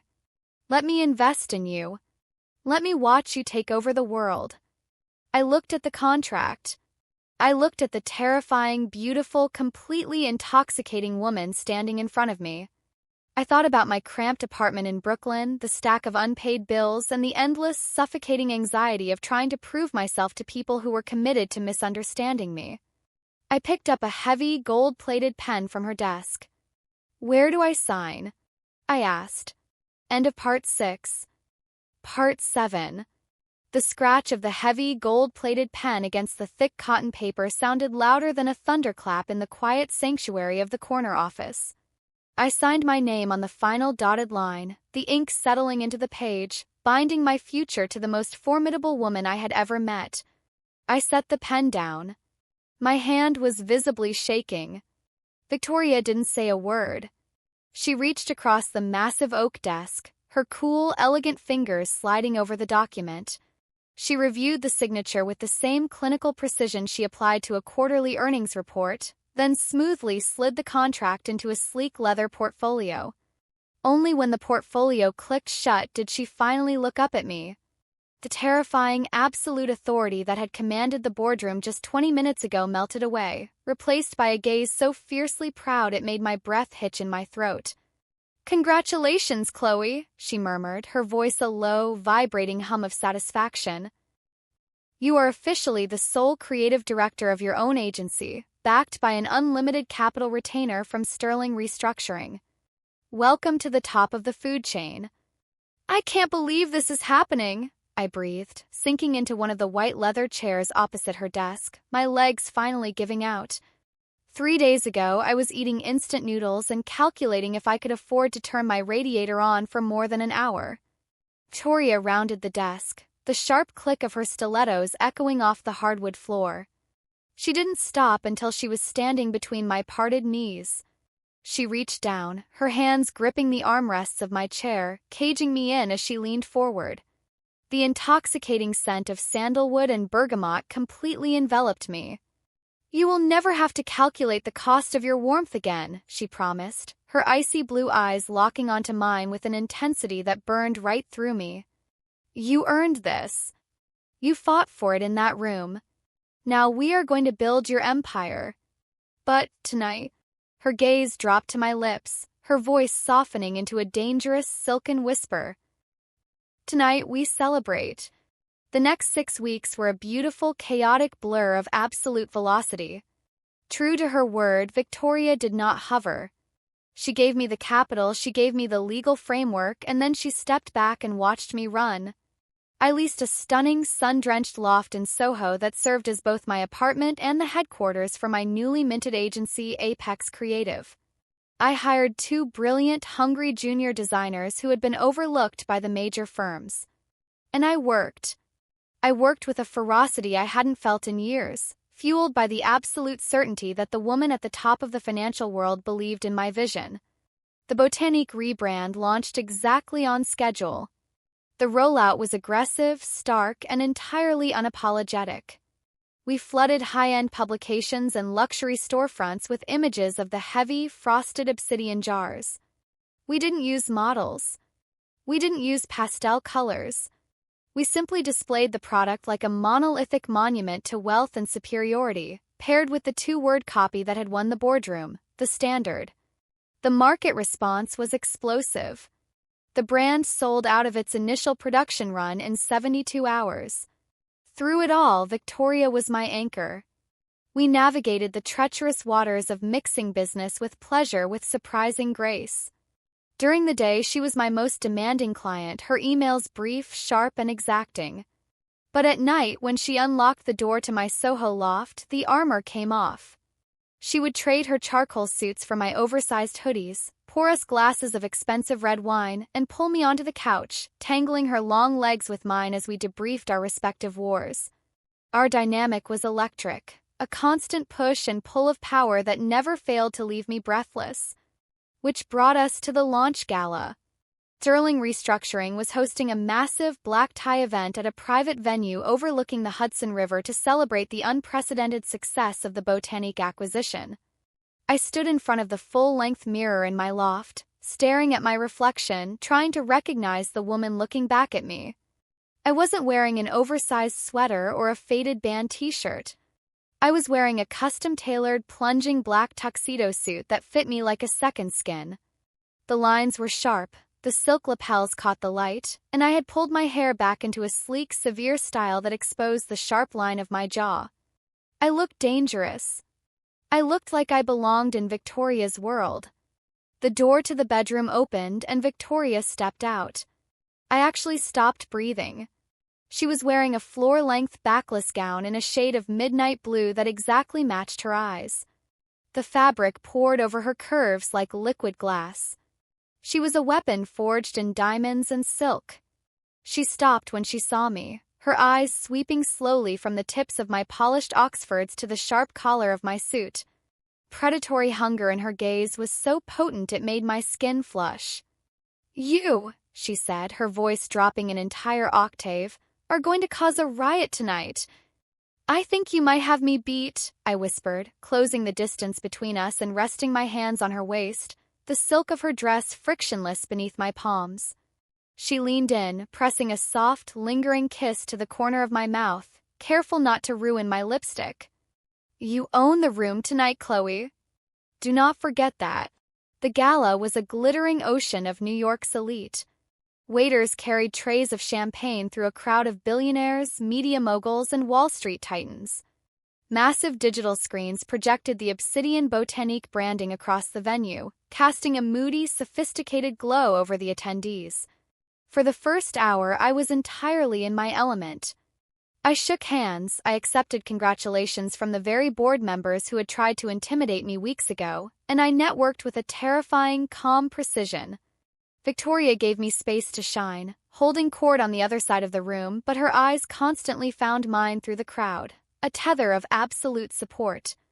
I was standing at the edge of the sleek marble bar, waiting for a fresh glass of sparkling water, when a voice I had spent a year trying to forget sliced through the ambient noise of the party. "Well, I must admit I didn't expect to see you here, Chloe." I froze. My blood ran cold, the ice in my veins completely paralyzing my lungs. I turned slowly. Sarah.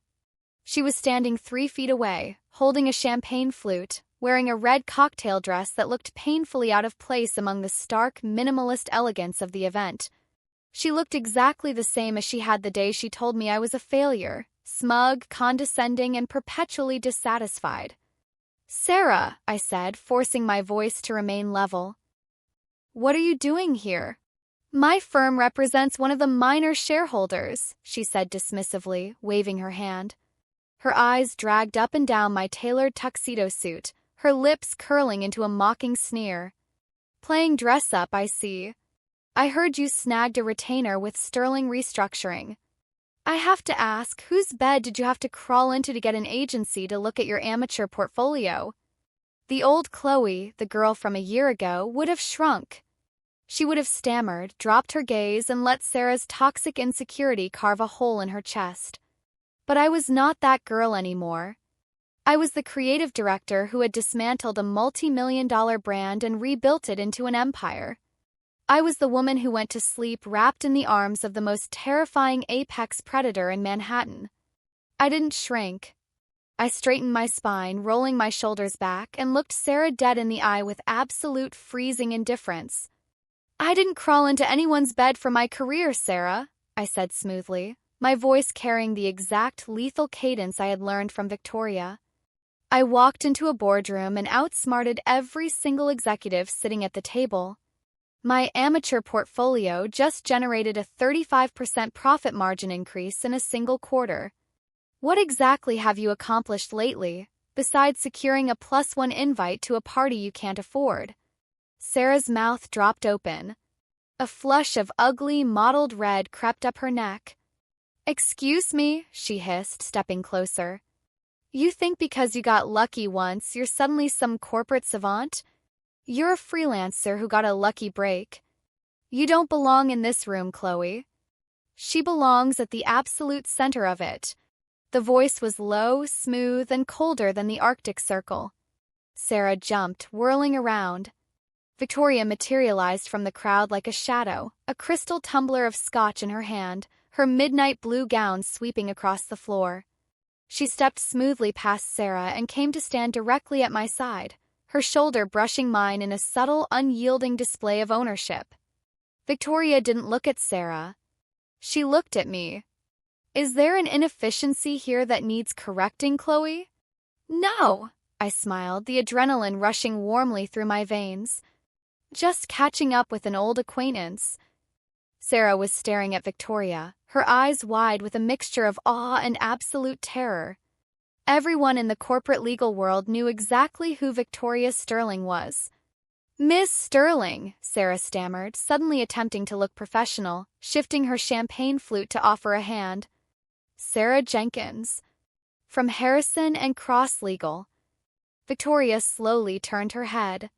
She looked at Sarah's outstretched hand and then up to her face, with an expression of such profound, obliterating boredom that I almost felt sorry for my ex.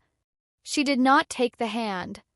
"Harrison and Cross," Victoria repeated slowly, tasting the words like they were sour. "A mid-tier firm with a frankly embarrassing track record in intellectual property disputes. I am familiar." Sarah's hand dropped to her side, her face draining of color. We represent the secondary shareholders for the..." I know exactly who you represent, Victoria cut her off, her voice dropping to a terrifying, quiet register. And I know exactly who you are, Miss Jenkins. You are the woman who lacked the vision to recognize brilliance when it was living in your own apartment. Sarah physically took a step back, her eyes darting between me and Victoria in sudden, horrifying realization. Chloe is my lead creative director, Victoria continued, her icy blue eyes pinning Sarah to the floor. She is the architect of the most successful acquisition launch my firm has seen in a decade. She is also the woman I am going home with tonight. If you ever approach her with this tone of disrespect again, I will personally ensure that Harrison and Cross loses every single corporate contract they hold in this city by Friday morning. Do we understand each other? The silence that followed was absolute. Sarah was trembling, completely stripped of her arrogant armor, standing in the crosshairs of a woman who destroyed careers for sport. Yes, Sarah whispered, her voice barely audible. I apologize. Don't apologize to me, Victoria commanded softly. Apologize to Chloe. And then leave my event. Sarah turned to me, humiliated, defeated, and entirely broken.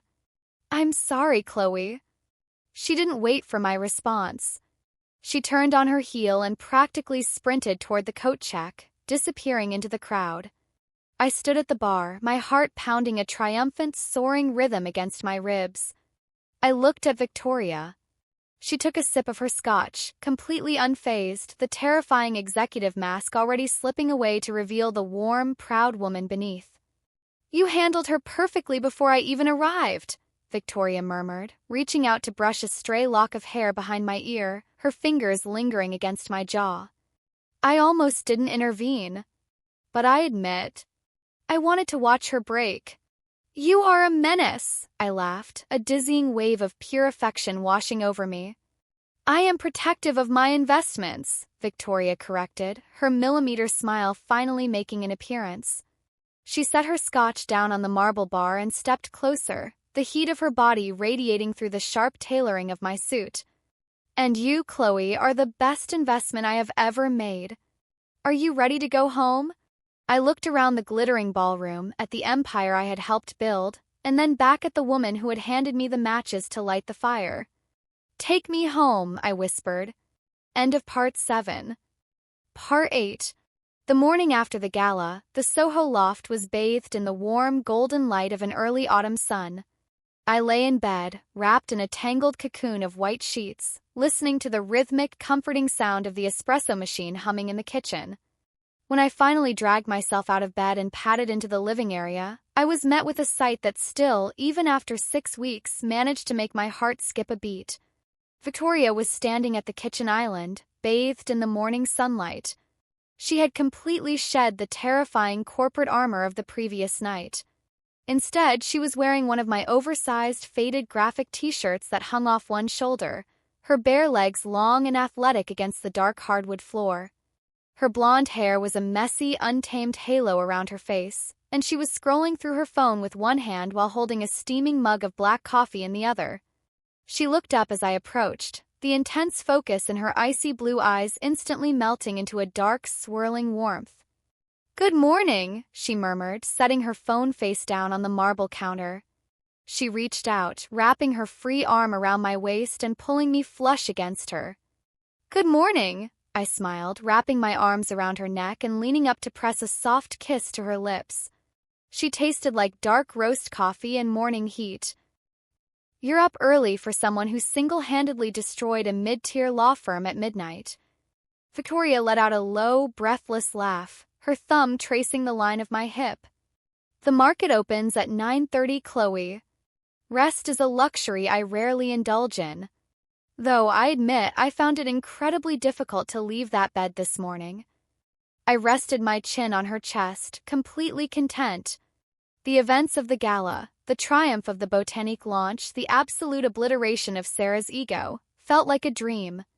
But the solid, grounding weight of Victoria's arms around me was entirely real. What's on the agenda for the apex predator today? I teased, glancing at her phone. Victoria's millimeter smile vanished. A faint, almost imperceptible shadow crossed her face. She reached past me, picking up a thick, cream-colored envelope made of heavy, expensive cardstock that I hadn't noticed sitting on the counter. "Tonight is the annual Vanderbilt Heritage Gala," Victoria stated, her voice dropping back into its flat, professional register. "It is a philanthropic event, a relic of old New York money. Several of my firm's most conservative legacy board members will be in attendance. It is an optics requirement that I make an appearance."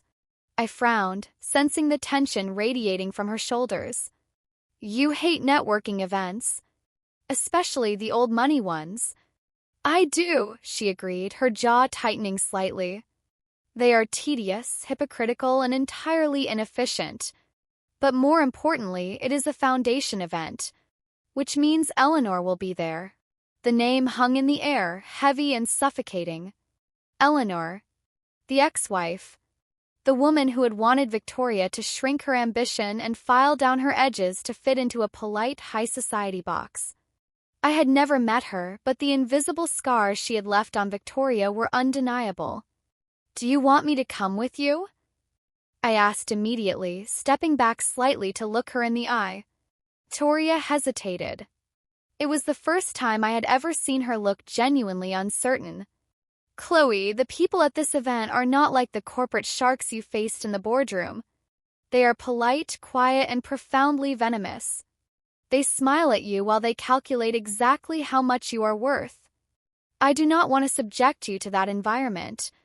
"Victoria," I said firmly, reaching up to cup her face in my hands. "I faced down a firing squad of billionaires for you. I survived Sarah's toxicity for 3 years. I think I can handle a room full of people drinking overpriced champagne. If you have to go into the snake pit, you are going alone. I'm coming with you." Her icy blue eyes searched my face for a long moment. Then the tension slowly drained from her posture. She leaned into my touch, exhaling a quiet, unsteady breath. "Wear the black tuxedo suit," she commanded softly, the fierce protectiveness returning to her gaze. "Let them see exactly who you are." The Vanderbilt Heritage Gala was held in a historic, vaulted ballroom on the Upper East Side. The moment we stepped out of the black SUV, the suffocating atmosphere of old money hit me like a physical wall. There were no sleek digital screens or minimalist obsidian jars here. It was all crystal chandeliers, classical string quartets, and suffocatingly polite conversation. Victoria was wearing a stunning, tailored white suit that made her look like a terrifying angel of corporate death. I was in my black tuxedo, my hair slicked back. We cut a striking, disruptive figure as we walked into the ballroom, Victoria's hand resting firmly on the small of my back. I could feel the stares. They weren't overt. These people were too polite to stare openly. But I caught the side eyes, the hushed whispers behind crystal flutes of champagne, the calculating glances that swept over my tailored suit, trying to determine my pedigree. "Ignore them," Victoria murmured, her lips brushing my ear. "They are dinosaurs, Chloe. Their opinions hold absolutely no market value." For the first hour, we navigated the room seamlessly. Victoria introduced me to several board members, her tone demanding absolute respect for my presence. I held my own, discussing the Botanique launch and my new agency with a calm, practiced ease. I was beginning to think Victoria had overreacted about the venom of this crowd. Then Richard Vance, the silver-haired board member I had conquered weeks ago, cornered Victoria near the grand staircase. He needed to discuss an urgent merger complication. "Give me exactly 5 minutes," Victoria told me, her eyes flashing with irritation. "Do not let anyone bore you to death while I am gone." I smiled, taking a sip of my champagne. "I'll survive. Go fix the inefficiency." She offered me a millimeter smile and walked away with Richard, her posture instantly shifting back into the ruthless executive. I turned back to the room, enjoying a rare moment of quiet observation. "She is terrifying when she works, isn't she?" The voice was soft, like velvet, cultured, quiet, and perfectly modulated to sound harmless. I turned. Standing beside me was a woman who looked like she had stepped out of a 1950s Vogue editorial. She had immaculate platinum blonde hair, a string of flawless pearls around her neck, and a pale pink silk gown that screamed generational wealth. She was beautiful, but it was a cold, fragile beauty, like a porcelain doll that would crack if you touched it too hard. "I find her inspiring, actually," I replied evenly, my guard instantly rising. "I'm Chloe." "I know exactly who you are, Chloe," the woman smiled. It was a polite smile, completely devoid of warmth. "I am Eleanor, Victoria's ex-wife." My stomach plummeted. Close, Eleanor was the exact opposite of Victoria. Where Victoria was sharp, dark edges and kinetic power, Eleanor was soft, pastel, and entirely static. "It's a pleasure to meet you," I lied, keeping my voice perfectly level. I refused to let her see me sweat. "Oh, the pleasure is all mine," Eleanor murmured, taking a delicate sip of her champagne. Her pale eyes dragged over my tuxedo suit, taking in the sharp tailoring. Victoria always did have a penchant for acquiring things that stand out. "You are quite the conversation piece tonight." The insult was wrapped in such a polite tone that it took a second to register.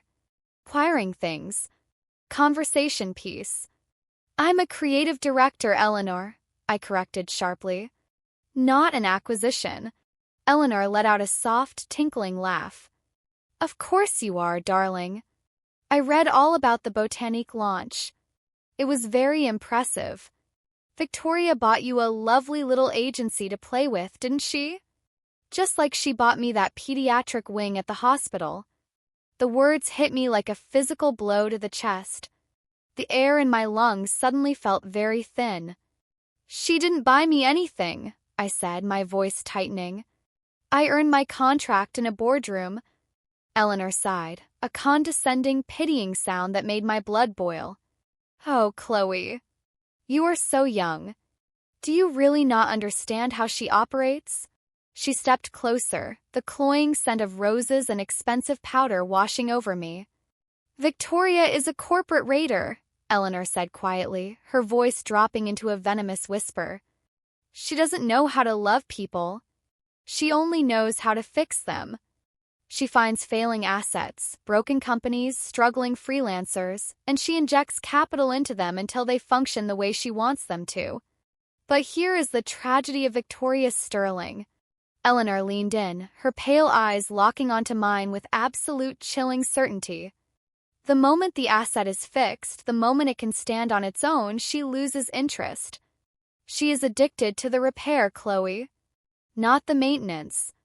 You are a project. A very successful project, I will grant you that. But now that your agency is running and your confidence is restored, how long do you really think it will be before she looks for a new inefficiency to correct?"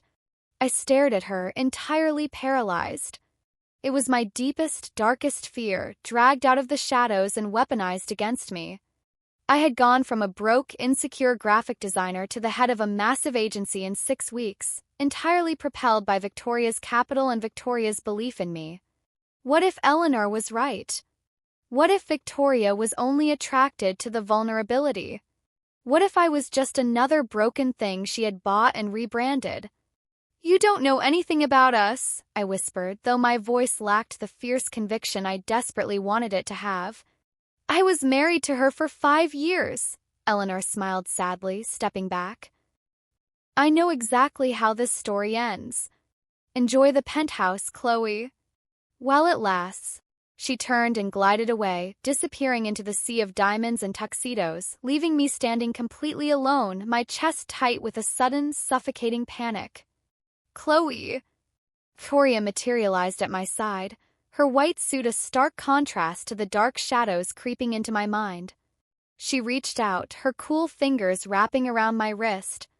"Richard was trying to delay the logistics merger," Victoria said, her brow furrowed in irritation, completely unaware of the bomb that had just been dropped on me. "I handled it. We can leave now. You look pale, are you all right?" I looked at her. I looked at the terrifying, beautiful woman who had given me everything. And for the first time since the night we met in the airport, I felt a terrifying distance between us. "Take me home," I said, my voice hollow. The ride back to Soho was deafeningly silent. Victoria sat beside me in the back of the SUV, her eyes scanning her phone, but I could feel her attention constantly darting toward me, analyzing my sudden shift in mood. When we finally walked into my loft, the quiet of the apartment felt heavy. Victoria shrugged off her white blazer and turned to me, her icy blue eyes sharp and calculating. "What happened while I was speaking with Richard?" she demanded softly. "You have retreated into yourself. I can see you overthinking." I dropped my keys on the counter. My hands were shaking. I turned to face her, the fear and insecurity Eleanor had planted blooming violently in my chest. "I met Eleanor," I stated. Victoria froze. The air in the loft seemed to instantly drop by 10 degrees. Her jaw tightened, the muscles ticking dangerously. "What did she say to you?" "She said that you bought me an agency," I said, my voice cracking despite my desperate attempt to keep it level. "She said you don't know how to love people, you only know how to fix them. And that now that I'm fixed, now that I'm successful, you're going to get bored and move on to the next broken asset." Victoria stared at me, completely motionless. The silence stretched between us, agonizing and raw. "And do you believe her?" Victoria asked, her voice dropping into a deadly, chilling whisper.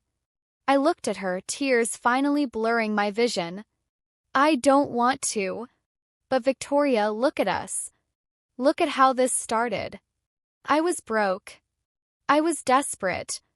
You swept in, you gave me a hotel room, you gave me a multi-million-dollar contract, you built my entire career in 6 weeks. How am I supposed to know if you love me or if you're just proud of the investment you made?" Victoria took a slow, deliberate step toward me. Corporate armor was gone. Terrifying executive was gone. What remained was a woman staring at me with a raw, desperate intensity that stole the breath right out of my lungs. "Is that what you think you are to me?" Victoria breathed, the question hanging in the space between us like a loaded gun. "An investment?" End of Part 8. Part 9. "Is that what you think you are to me?" Victoria breathed, the question hanging in the space between us like a loaded gun. "An investment?" The silence that followed was deafening. The golden autumn light spilling through the massive windows of my Soho loft suddenly felt cold, casting long, fractured shadows across the hardwood floor. I looked at Victoria. Her posture, usually a monument of impenetrable corporate armor, was rigid, but not with anger. She looked entirely, devastatingly shattered. The icy blue of her eyes, usually so calculating and sharp, was swimming with a raw, agonizing vulnerability that I had never seen before. "Victoria," I started, my voice trembling violently, my hands gripping the edge of the kitchen island to keep myself upright. "You have to admit the power dynamic between us is terrifying. You gave me a multi-million-dollar contract. You leased this loft. You built the foundation of my entire agency. When Eleanor pointed it out, when she said you just fix things and move on, it hit every single insecurity Sarah spent 3 years carving into my brain." Victoria didn't move to comfort me. She didn't reach out. She simply stood there in the center of the kitchen, wearing my oversized graphic t-shirt, looking like a woman who had just watched her entire world crumble. "Eleanor is a parasite," Victoria said, her voice dropping into a low, terrifyingly quiet register that vibrated with suppressed emotion. "She feeds on the insecurities of others to validate her own stagnant, meaningless existence. But I am not angry with her, Chloe. I am angry with myself." She took a slow, deep breath, her chest rising and falling unsteadily. "I am angry with myself," Victoria continued, her voice cracking for the very first time since I had met her, "because I have apparently failed so spectacularly to show you my heart that you actually believe I am capable of discarding you." "I don't want to believe it," I whispered, the tears finally spilling over my lashes, hot and fast down my cheeks. "But I need to know the truth. Why did you pick me that night at the airport? Was it because I looked pathetic? Was it because I looked like a project you could mold?" Victoria closed her eyes. A muscle feathered in her jaw as she fought for control. When she opened her eyes again, the corporate executive was completely gone. "I picked you," Victoria said fiercely, stepping forward and closing the distance between us, "because you were the only real thing in a world of absolute suffocating fakes." She didn't touch me. She stood inches away, the heat of her body radiating against mine, her eyes blazing with a desperate, consuming fire. "Do you remember what that night was?" Victoria demanded softly. "It was my anniversary. The 6th anniversary of a marriage that nearly destroyed my soul. I was sitting at gate 42, dreading getting on a plane, dreading going to that penthouse suite alone, dreading the deafening silence of my own life. I was suffocating, Chloe. I was breaking apart at the seams, entirely hidden behind a cashmere coat and a magazine I wasn't reading. My breath caught in my throat as the pieces slowly fell into place. I had been so focused on my own exhaustion that night, I hadn't realized I was sitting next to a woman who was drowning. "And then I looked at you," Victoria murmured, her gaze dropping to my lips before rising back to my eyes. "You were exhausted. You were carrying the weight of the world in a frayed canvas duffel bag. But you weren't broken.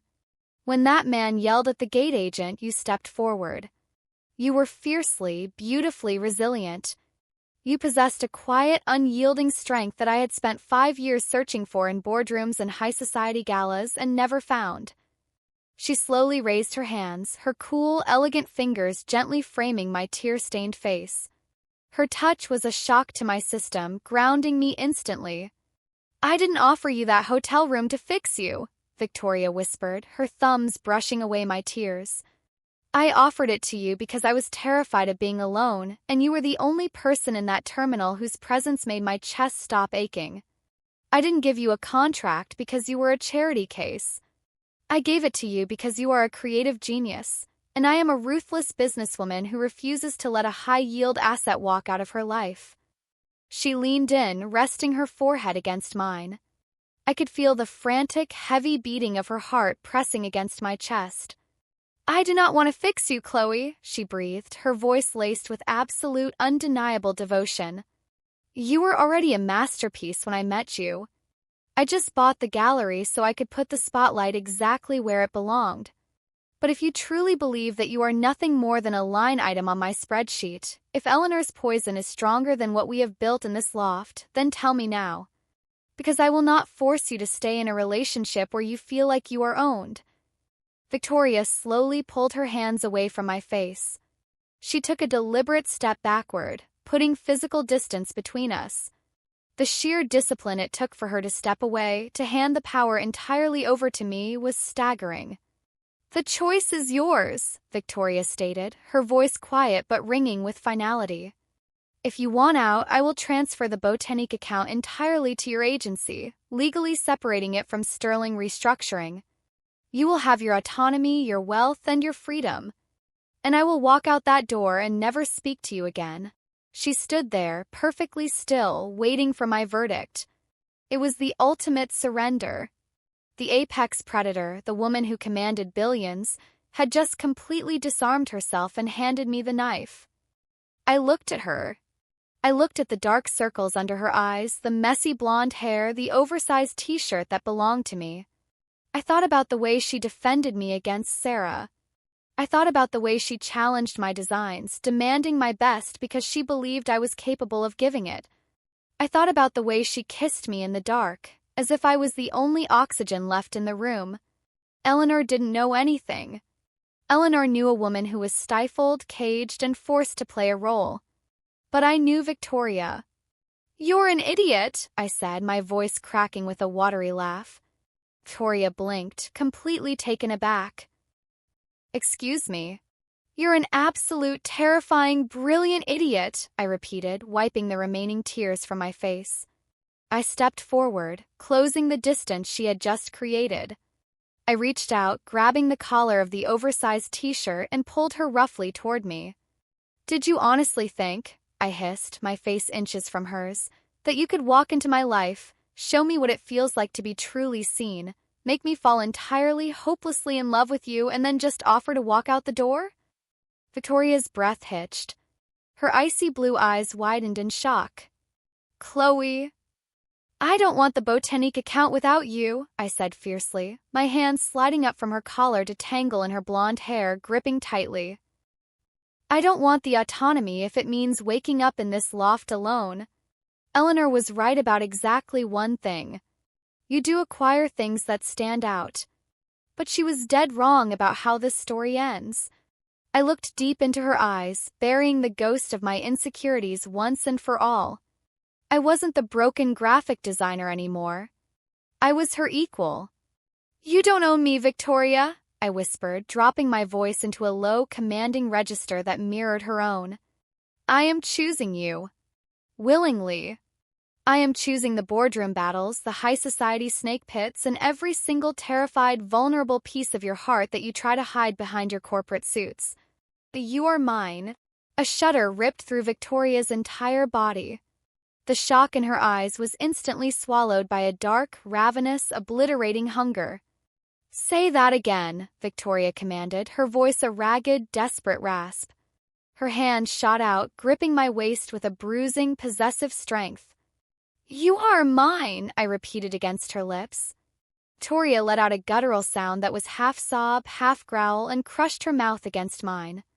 There was no gentleness in this kiss. It was a violent, desperate collision of relief and absolute devotion. It was the physical shattering of the wall Eleanor had tried to build between us. I backed her up until her hips hit the marble edge of the kitchen island, my hands mapping the fierce, kinetic lines of her back. She kissed me like she was starving, her tongue sliding against mine, demanding every ounce of the love I had just confessed. Her hands slipped under the hem of my shirt, her cool fingers burning trails of fire across my bare skin. I love you, Victoria gasped into my mouth, the words tearing out of her like a confession she had been holding back for lifetimes. I love you. I have loved you since the moment you stood up to that man in the terminal. I love you, I breathed back, pulling her even closer, desperate to absorb her into my very bones. We didn't make it to the bedroom. We collapsed onto the plush velvet sofa in the center of the living room, a tangled mess of limbs, desperate kisses, and whispered promises in the golden autumn light. The fear, the doubt, the poison of our pasts, it all burned away in the overwhelming heat of the present. When we finally lay still, hours later, the sun had begun to set, casting long, bruised shadows of purple and gold across the city skyline outside the massive windows. Victoria was resting with her head on my chest, her blonde hair spilling across my collarbones. Her breathing was slow and even, her fingers lightly tracing aimless patterns over my ribs. I had my arms wrapped securely around her, feeling the steady, powerful rhythm of her heart against my skin.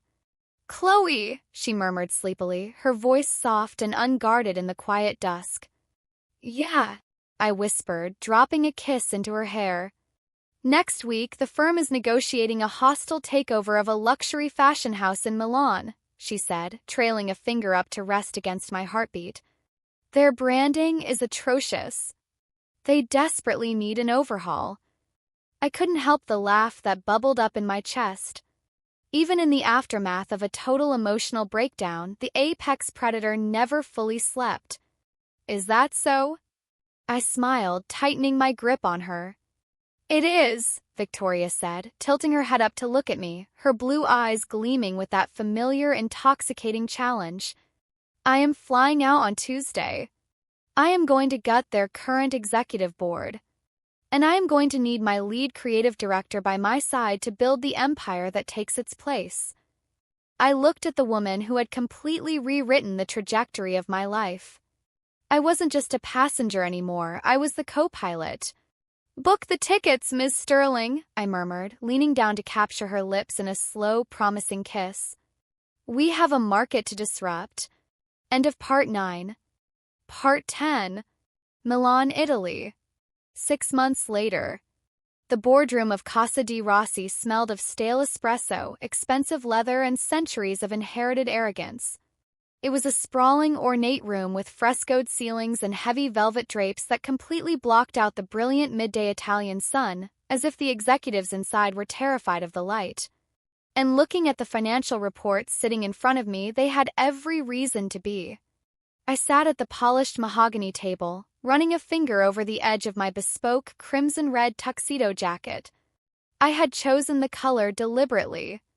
It was the exact shade of the digital canceled sign that had flashed above gate 42 7 months ago.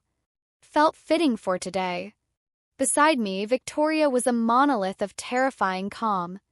She wore a razor-sharp charcoal suit, her blonde hair pulled back into a severe chignon, her icy blue eyes scanning the room with the clinical detachment of an apex predator assessing a severely wounded herd. Across from us sat the old guard, 5 Italian executives in three-piece suits, all of them men who had inherited their titles and driven a legacy fashion house straight to the brink of bankruptcy by refusing to adapt. Signora Sterling, the CEO, a man named Lorenzo who wore too much cologne, began, leaning back in his chair with a patronizing smile. We appreciate Sterling Restructuring stepping in to provide capital. However, Casa di Rossi is a heritage brand. We are romance. We are tradition. We cannot simply gut our identity to appease American financial metrics. He did not look at me. To Lorenzo, I was just an accessory sitting next to the woman holding the purse strings. 6 months ago, his dismissal would have made my pulse race. The ghost of Sarah's voice would have whispered in my ear, telling me to stay quiet to let the adults talk. But I didn't hear Sarah anymore. The only voice I heard in my head was my own, and it was loud, clear, and utterly ruthless. Victoria didn't answer him. She simply took a sip of her sparkling water, turned her head slightly, and gave me a millimeter nod. Take them apart. I stood up. I didn't rush. I buttoned the center button of my crimson jacket with deliberate, agonizing slowness, forcing the entire room to wait for me. Lorenzo, I said, my voice carrying the smooth, lethal cadence I had learned from the woman sitting beside me. I didn't use his title. I didn't use an honorific. You are not romance. And you are not tradition. I tapped a button on my remote, and the massive screen behind him flared to life, casting a harsh white light over the shadowed room. Displayed their most recent runway collection, a chaotic, uninspired mess of outdated floral patterns and overly complicated silhouettes. You are an anachronism, I stated cleanly. You are selling clothes designed for a world that ceased to exist 20 years ago. Your target demographic is literally dying of old age, and you have completely failed to capture the modern luxury consumer because you are confusing nostalgia with relevance. Lorenzo's face flushed a deep, angry red. He slammed a hand on the table. You know nothing of high fashion, Ragazzina. You are an outsider. A graphic designer playing dress-up. I didn't flinch. I didn't raise my voice. I walked slowly around the table, the sharp click of my heels echoing off the marble floor, until I was standing directly behind his chair. I know that your Q3 profit margins are down 42%, I whispered, leaning down so my voice was right next to his ear. I know that your flagship stores in Paris and London are operating at a net loss. And I know that if you do not implement the architectural brutalist rebrand that Apex Creative has designed for you, this heritage house will be sold for parts by next Tuesday. I walked back to the head of the table and brought up the next slide. It was a complete overhaul. The fussy florals were gone. In their place were sharp, structured leather silhouettes, a monochromatic palette, and a newly designed logo that was sleek, aggressive, and entirely unapologetic. We are stripping away the excess, I commanded, meeting the eyes of every man in the room. The modern consumer doesn't want to look romantic. They want to look untouchable. We are giving them armor. The silence in the boardroom was absolute. Lorenzo stared at the screen, his mouth slightly open, the fight completely draining out of him as he looked at the cold, hard reality of the numbers placed next to the undeniable brilliance of the new aesthetic. I closed my laptop with a sharp snap. The rebrand launches in September, I said. Or we liquidate the company. The choice is yours, gentlemen. I sat back down next to Victoria. She didn't look at the executives. She was looking at me. Corporate mask was firmly in place, but in the depths of her icy blue eyes there was a raging, consuming fire. Pride radiating from her was a physical heat that settled deep in my chest. "Well, Lorenzo," Victoria finally spoke, her voice dropping into the quiet, terrifying register that signaled the end of a negotiation. "My creative director has given you your options. I suggest you sign the transfer of creative control, or I will begin drafting the bankruptcy filings." 10 minutes later, the ink was dry. The hostile takeover was complete. We walked out of the palazzo and into the blinding, beautiful heat of the Milanese afternoon. The streets were alive with the hum of Vespas and the chatter of tourists. I took a deep breath, the adrenaline slowly ebbing from my veins, replaced by a soaring, dizzying sense of absolute victory. "You didn't even have to step in," I noted, looking up at Victoria as we walked toward the waiting black car. "Step in," Victoria murmured, sliding her arms smoothly around my waist, pulling me flush against her side right in the middle of the crowded piazza. "Chloe, I was entirely too captivated watching you eviscerate 5 grown men to even consider interrupting. You were magnificent." The crimson jacket was a lethal touch. "I learned from the best," I smiled, leaning my head against her shoulder. That night, we celebrated on the private terrace of our suite at the Bulgari Hotel. The air was warm, scented with jasmine and the rich, earthy smell of the city. We stood by the glass railing, looking out over the illuminated spires of the Duomo. I was wearing one of Victoria's oversized white dress shirts, the sleeves rolled up, holding a glass of Barolo. She stood behind me, dressed in dark silk lounge pants and a simple camisole, her arms wrapped tightly around my waist, her chin resting on my shoulder. Contrast to our first night in a hotel room together was staggering. There was no blizzard here. There was no suffocating silence, no unspoken tension, no ghosts of toxic exes lingering in the shadows. There was only the warm Italian wind and the absolute, unshakable certainty of the woman holding me. "I fired Sarah's firm today," Victoria murmured casually against the shell of my ear, her breath sending a shiver down my spine. I turned my head slightly, catching her eye. "You what?" "Harrison and Cross," Victoria clarified, her tone utterly indifferent.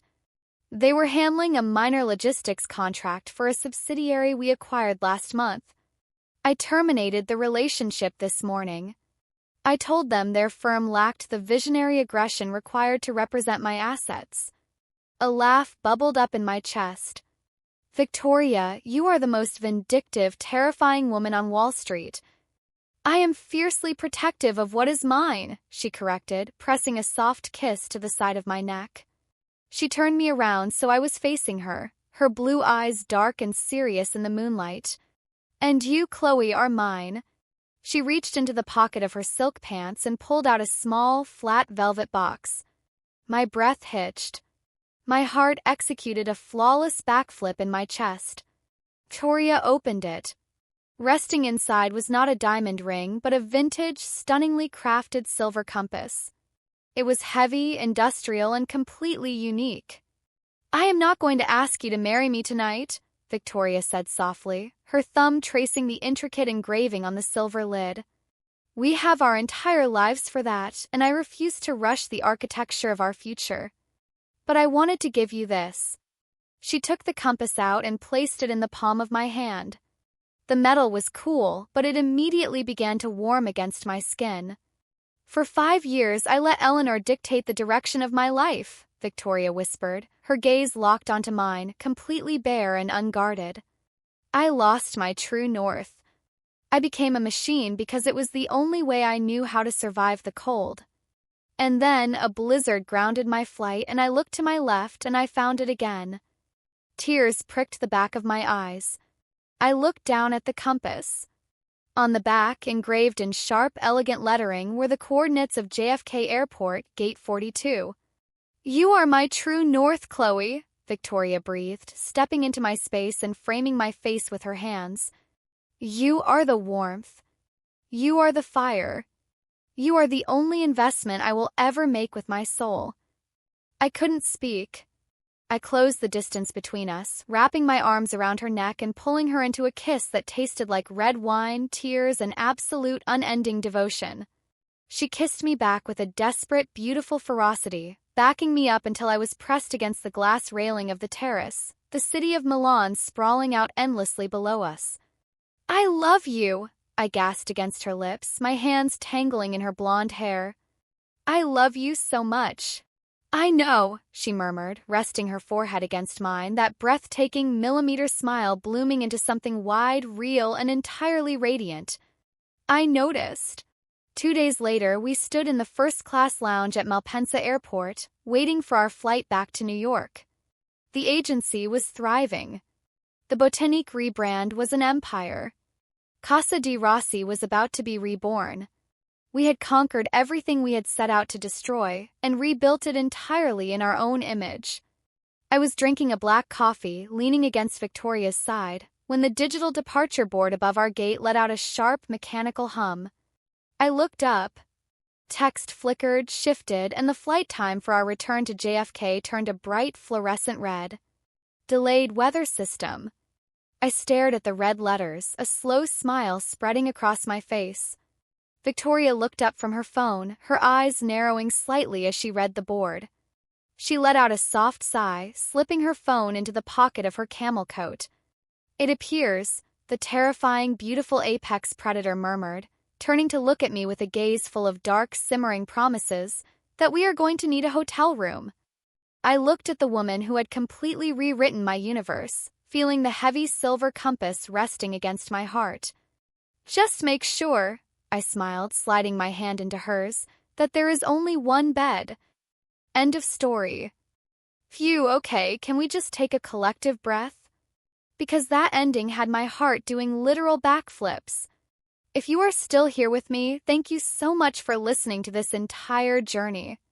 Let's take a second to talk about what we just experienced, because Victoria and Chloe's dynamic is honestly everything. We started with the ultimate classic, a cancelled flight, a massive blizzard, and the legendary "there is only one bed" trope. But what makes this story so incredibly special isn't just the romantic tension, it's the profound emotional growth between these two women. Think about Chloe at the beginning. She was so beaten down by her toxic ex, Sarah. She was hiding her brilliance, surviving on cheap ramen, and completely doubting her own worth. And then you have Victoria, this terrifying, untouchable Wall Street apex predator who fires CEOs before breakfast. On paper, Victoria could have easily overpowered Chloe. The wealth and power dynamic was heavily tipped. But instead of shrinking her, Victoria handed Chloe the armor she needed to fight her own battles. When Chloe walked into that boardroom and completely dominated those old-school executives, I don't know about you, but I had absolute goosebumps. And let's talk about Victoria for a second. We all love an ice queen, but seeing her vulnerable side was heartbreakingly beautiful.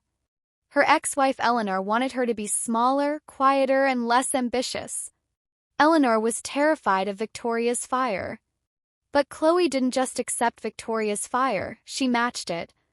When Eleanor tried to poison Chloe's mind at the gala, telling her she was just another project that Victoria would eventually get bored of, it could have ruined them. But the way they communicated, the way Victoria completely disarmed herself in the loft and handed Chloe all the power, that is top-tier romance, guys. True love isn't about fixing someone, it's about giving them a safe space to be exactly who they are. And that full-circle moment at the end? Back at an airport in Milan, another delayed flight, but this time there is no fear. Just that beautiful silver compass, her true north, and Chloe demanding one bed. It is just poetic. Now, I am turning it over to you because I am dying to know your thoughts. I have a few questions for you, so head down to the comments right now and let's chat. First, if a terrifyingly beautiful, wealthy stranger offered to share her luxury penthouse with you during a blizzard, are you getting in that black SUV? Be honest. Second, what was your absolute favorite moment in this entire story? Was it the brutal boardroom takedown, Victoria destroying Sarah at the gala, or that emotional, raw confession in the loft? And finally, what kind of GL trope do you want to hear next on the channel? Enemies to lovers? Fake dating? Vampire and human? Let me know. If this story gave you all the butterflies and made your heart race, please hit that like button right now. It helps the channel out so much. And if you haven't already, make sure to subscribe to your GL girlfriend and turn on the notification bell so you never miss out on these stories. We are building such an amazing community here, and I want you to be a part of it. Thank you all so much for watching, for commenting, and for spending your time with me. I'll see you in the next video. Bye for now.